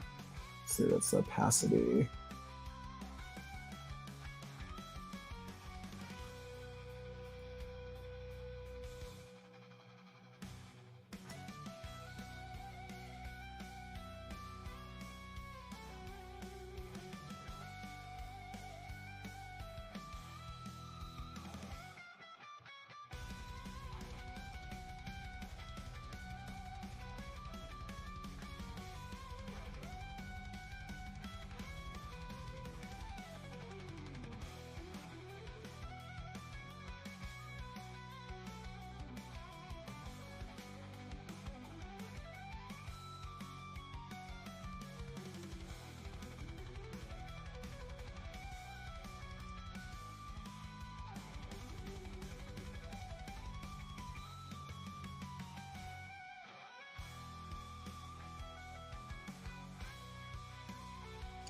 All right, so I think that would be Scarecrow's field.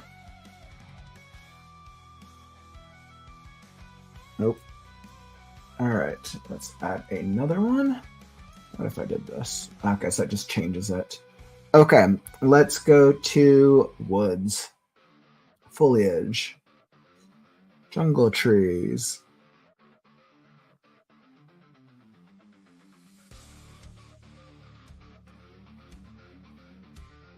Interesting. Okay, so I can get. So it's going to give me different types of jungle trees. Let's go something like this.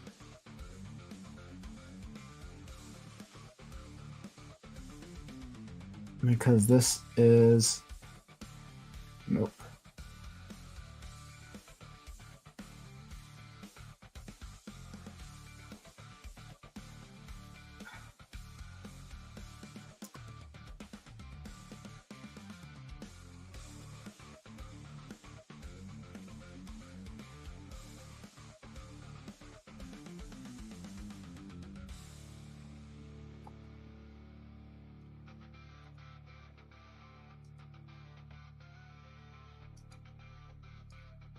I see. So it basically just switches off between different random foliage.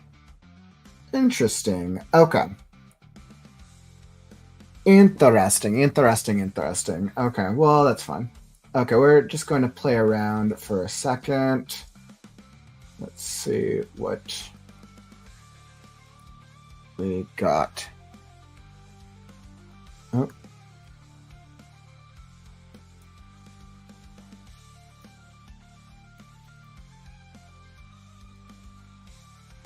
All right, and then it will not let me. I see. It just lets you do it at random.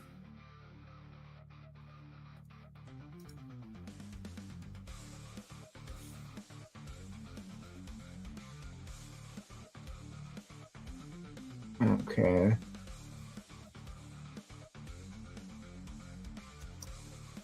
All right, so then clearly we are playing around with this very interesting little foliage of trees.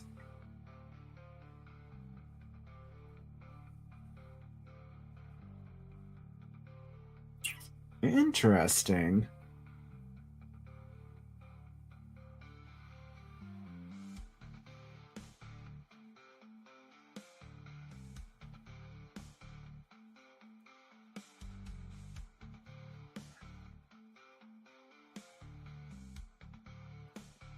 You said technically the continents are drifting the other way. What do you mean they're drifting the other way?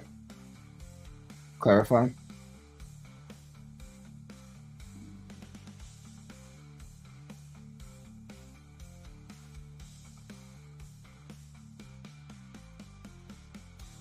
Let's see. Let's go. Let's just get a. Let's get a city, human settlements. Do we have anything that's destroyed?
right, so I'm kind of looking around at some of these different like vibes that we got going on here with some of the different maps.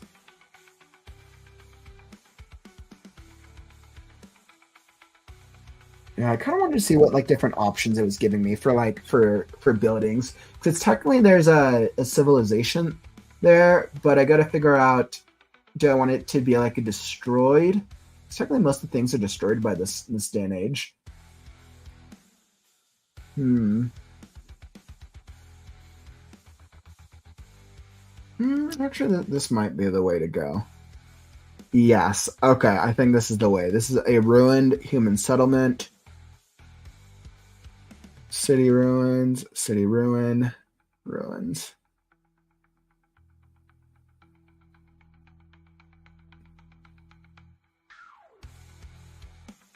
Okay, so technically there's going to be, all right, so we're going to have to make this much smaller.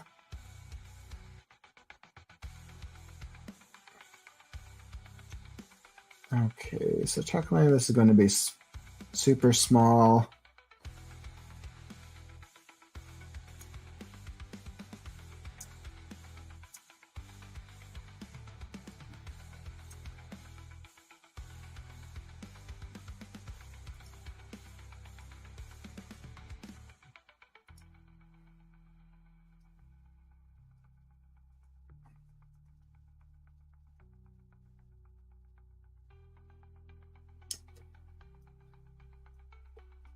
Okay, so I technically got some ruins here.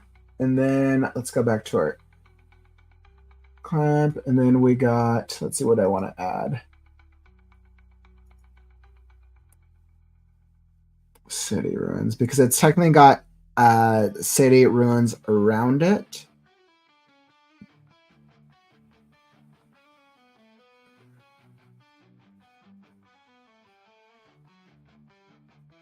All right, so I think we got a city ruin around it, but we're gonna have to make this small to actually be able to fit it.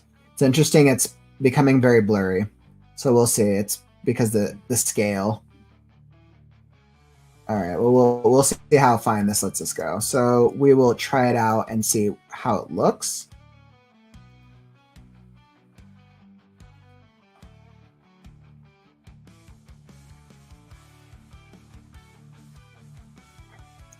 Oh, it's giving me like different ones.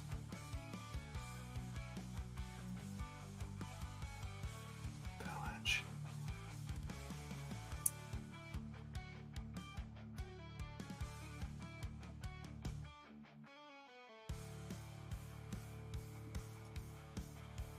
All right, and let's not use a random one. And then we're going to put this here.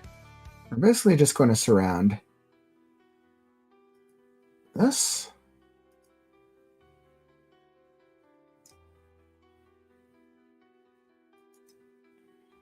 Okay.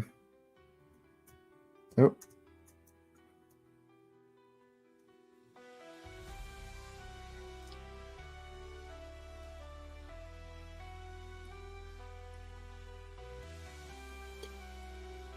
All right. So it's kind of interesting. So like technically like all right, so I got these runes here and then I think let's see it.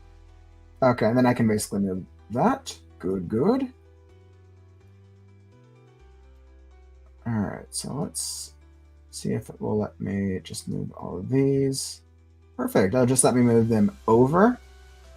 Perfecto. Wonderful. Okay.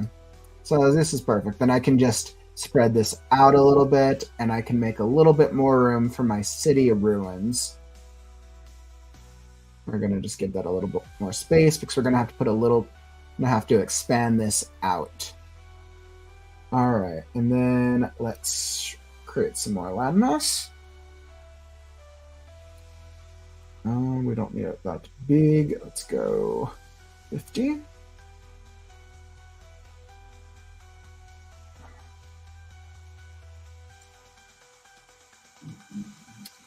All right. So I think that is, let's see. So yeah, I think that is a good starting point for these ones. And let's make these bigger. Actually, we're going to move this stuff out a little bit more.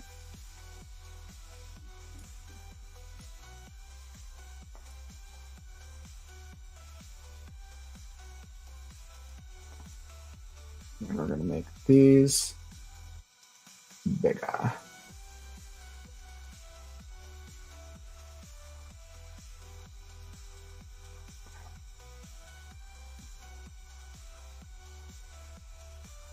Okay, here we go. Perfect.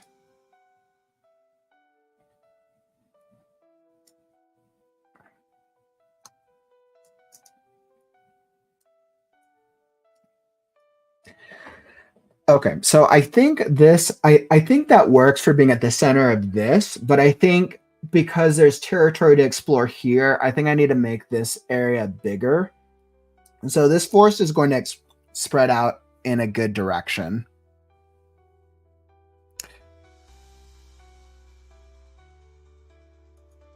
Let's see. The way you did it is the Pangea we know, but the future Pangea would be basically the reverse version of that. Oh yeah, that makes sense because they're drifting away from each other. I think the way, I mean, you know what? That's actually interesting. My bad. I could actually I think sticking to that theory actually. I think then what I could is that would actually make a little bit more sense. Originally, I'm actually glad that you brought that up because you were like, okay, yeah, technically they would drift away. And I was like, okay, well, I could probably just do something with the weather to make that make sense. But technically what I could do is technically if the continents drifted away, the ones that are far, the southern and northern landmasses probably just drifted so far away, or they've either sunk or disintegrated or been submerged into the ocean, which would actually give me more credibility for having to do less landmass as compared to having to do more landmass. That might be interesting. Hey, what's up, Nori? We're literally just doing some world building right now. I'm making a map for my fantasy story, so we're playing around with it right now. We're seeing what's up.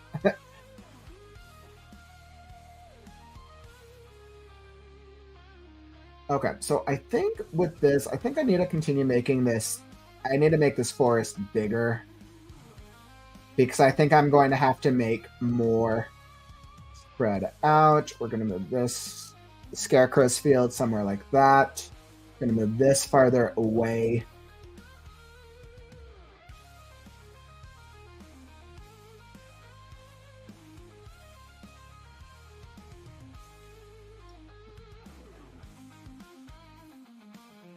Yeah. Let's see. And then we got this. So I think this works right now because technically this is New City. So this is where Scarecrow starts. This is technically going to be the New City, the first area that he travels to. We're going to do something like that. And then this entire area, we get a bunch of different versions. So let's see. We need to change up our landmass. We need to go to something that is, so we need to go deserty. So barren lands, wasteland, sand 1. Right, let's go core water, green, then gray. All right, so these, I got a couple different deserts. It's land desert 2, desert 1, desert 3, desert 4. All right, so I think we're going to go for desert 4.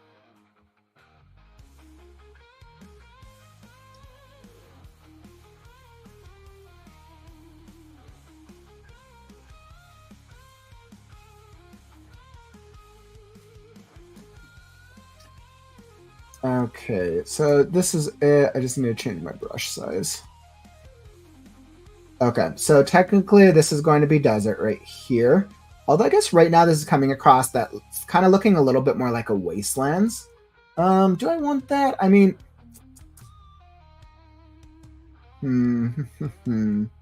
yeah, I think I need to make this a little bit more yellow, even if it has been damaged. I think we want them to know it's a little bit more of a desert. All right, so I think we're going to be going something like this. This is going to be a bit more of a desert. We'll make this our forest a little larger once I mesh this out. Let's see. Now, with the desert, do I give it 4 different types?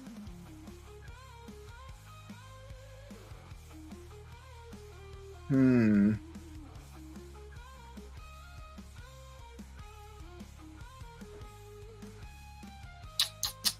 Thinking. Let's see. Because when they enter, when they go into new city, they're basically in a desert. Well, technically, it's a changing environment. It changes from winter to desert very literally overnight. Um, so it's going to be like a cross between a desert and a frozen tundra, which means it's going to have to be a mix of both environments. So I think what it's going to be now is, do I make it? Just wondering if I should make it a mix, like an even like half of both, or if I should split it into fourths.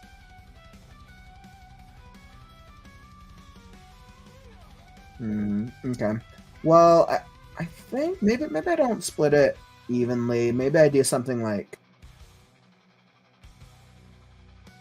probably do some type of something. I mean that yeah, because then I can make it where it's like technically it's like half. And I think that could actually be interesting. So then I do this like half thing where it's like half desert. That could be fun.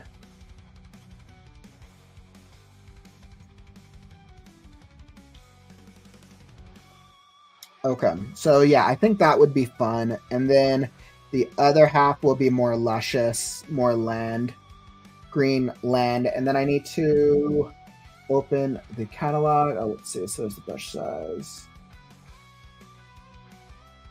Okay.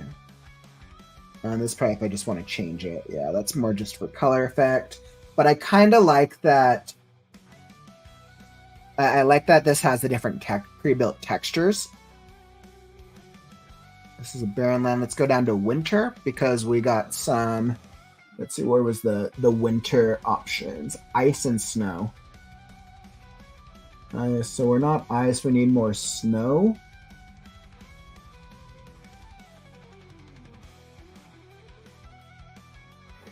Okay. So let's see. How do I want to do this? Because it's technically a changing.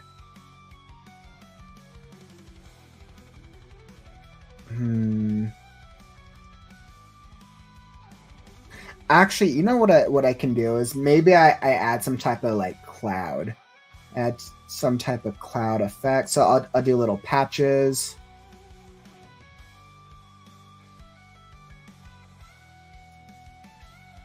Made a lot of changes. Consider saving your work. All right, yep, let's save the work. New map. Lands of the Last. Lands of the Last. Rough. I'm so used to the auto saving feature that I'm like, all right, clearly, there's no auto saving feature on this. I gotta save it manually. Thank you for reminding me. All right, so let's do like that. Actually, I want to make these paths smaller. Let's up our brush size. All right, let's do that. Just make some.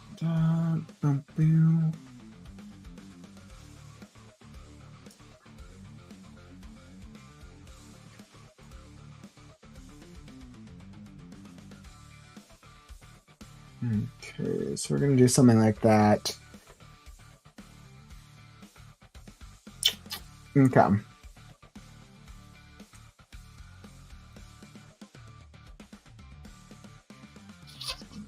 And then now let's go find clouds. All right, let's. Perfect. Clouds. Incarnate, let's see the 5 different types. Okay, so those are going to be like more bigger clouds. I think we need to use these types of cloud effects. Let's go back here. Okay, so I think we're going to be using a lot of these clouds effects in this world since the weather is so prevalent. And then we're going to just have to change the cloud cover or the cloud colors to represent the different types.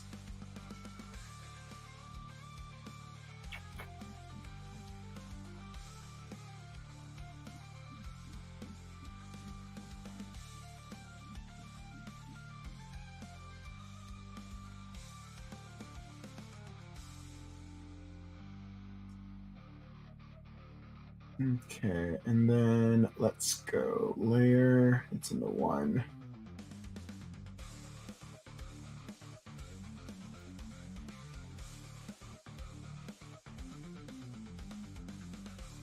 Okay, so that does that.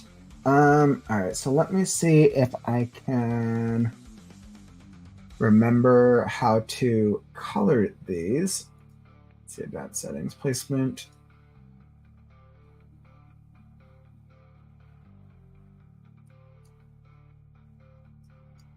Ah, perfect. Okay, so I can literally just do it before. Perfect. So I can just contrast.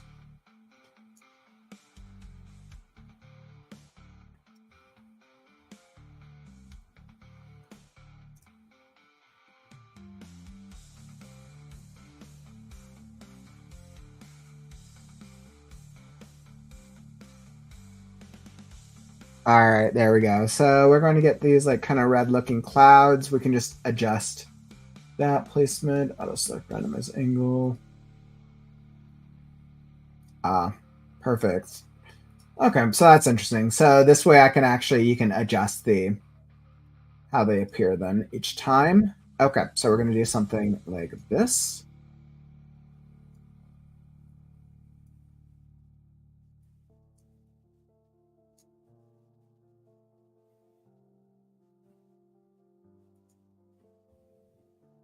Hmm.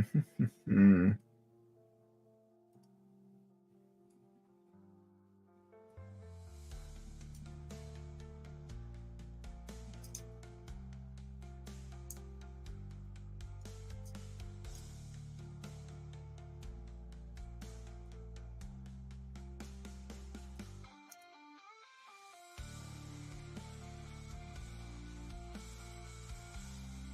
So it's kind of interesting because it's like, okay, so it's like maybe you can tell those are clouds. Maybe you can. That could look like structures. I'm like, okay.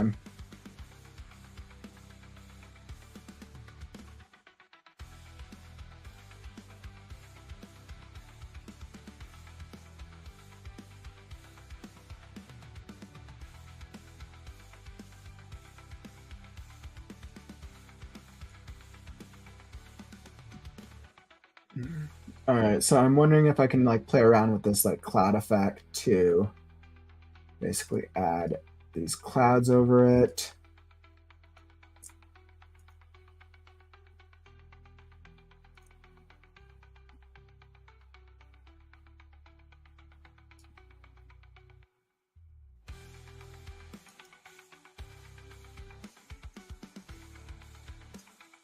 Okay, and I think this would probably have to be how I do it then.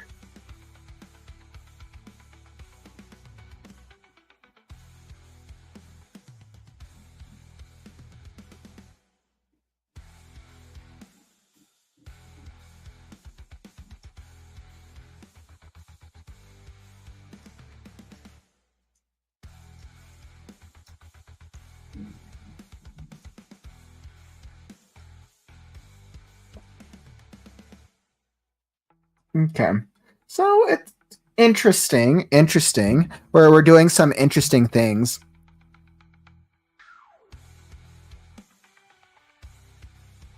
Hmm. So clearly we're playing around with something over here. I'm going back and forth on ever if I like that weather, if I like that as a weather effect. Hmm.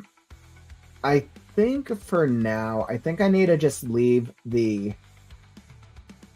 I think I need to leave the clouds out of it as much as I want the weather, because that is part of it. I think for purpose of clarity, I need to just do just the landmass for now.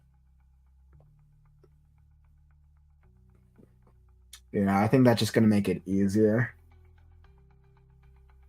And see, by the way, did you keep the idea that weather is the essences fighting? What did I end up? Oh, what did I end up keeping? Oh, that weather is the essences fighting. I believe so. That's actually, I feel like I did. Let's see, I need to pull up what my weather throughout the era. The catastrophic weather system comes and goes. The strange weather conditions come and go. Chaos. Yeah, so here was the different type of weather effects. Did I keep that as the essences fighting? So, okay, give me a second to reframe my brain. So the weather, so the reason that the weather went out of sync with the world was it started with Mother Nature, and it actually, the reason that weather first got effed up was actually the result of the end of a human and AI war in the pre-creator age. So weather actually initially got fucked up due to humanity, right? Humanity was the one that started it, and then the unleashing of the essences further made it worse. It was already in a bad state. The essences made it worse, and then the weather effects. So like these different weather effects that have formed, these almost magical effects are the result of the essences fighting. No, you're totally all good. So like the weather itself was already screwed up, but essentially these like weather effects where they create these like weird, like almost like magical weather effects are direct results of the essences fighting. So like that's why these magic effects, not necessarily the entire environment, the entire weather system. The core of the weather system is a result of Mother Nature and the way it was screwed up. But then the magical weather effects are from the essences. So like in a way, yes, like kind of yes. It was kind of like a cross between that. So, but good question.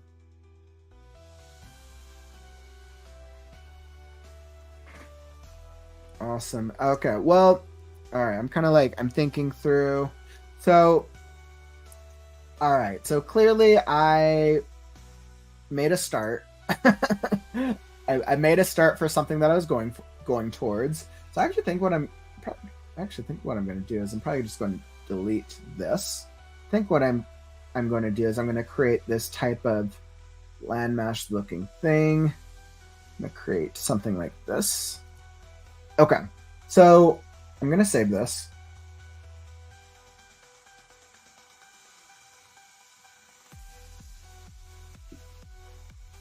Perfect. So I feel like I've made some pretty good progress today.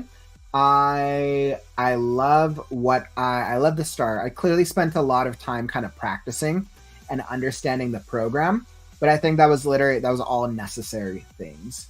So I'm starting to get the basic gist of the program after about 2 hours. I'll probably start being able to make more progress on. Well, I'll be working on it tomorrow, but I'll show y'all on Thursday. So on Thursday's stream. But I feel like I did a good sized stream today. Didn't mean to, but clearly we're having a lot of fun making a map. Trying to figure out how to make a map. So made some progress, but once again, rough draft. I can't be a perfectionist with this. I just need to get a basic idea of the nature, the state of the world. Yeah. And then based on how many elements I have with it, then I figured out how I can like make things bigger or smaller, right? So I'm making them a little bigger as I'm kind of fleshing them out and developing and seeing like, okay, how do they look? And then I can adjust the scale. So awesome. I feel like I made some great work today. And yeah, so what I'm going to do is creative writing on the morrow. Make sure that if you want to come join us, tomorrow's stream is the Right Now Writers Group. So if you want to be part of the group, if you want to come join us on stream on camera, it'll be a fun experience. Drop a comment, let me know, and you can come join the other writers. We should have a good turnout. I think we'll have a good turnout for tomorrow. Or just come join us in the comments. It's at 4 p.m. Pacific, 4, 5, 6, 7 p.m. Eastern. I'll be here, we'll be here, and it will be a cool experience. I'll be back for another normal Kauffman Writes episode on Thursday, our 11 a.m. Pacific time for our early stream. And if you're looking for something to watch next, down in the YouTube description is the Writing Events for Unpublished Writers playlist. This is some of our big standout episodes from the past couple weeks. If you missed our Saturday stream, the why 97% of writers fail and the 8 reasons that I've figured out to help you with writing your first book. Go check it out. It's a 4-hour stream. We definitely went through a lot. I'll be uploading a highlight version of it soon once I'm finished editing it. So I'll be uploading that without all the streaming stuff and just the information. So that's what I got for today, friends. Thanks for joining me for this interesting map making session. Once we come back on Thursday, I'll probably have a little bit more progress since I may or may not show it on the screen tomorrow. So awesome. And don't forget, tap that like button on your way out. Let me know that you enjoyed the stream. Help us show the algorithm that writing streams are cool. And that is all that I got for you today. Don't forget, words are wind, but stories are forever. I'm Kauffman, and I'll catch you on the morrow. Stay creative, writers.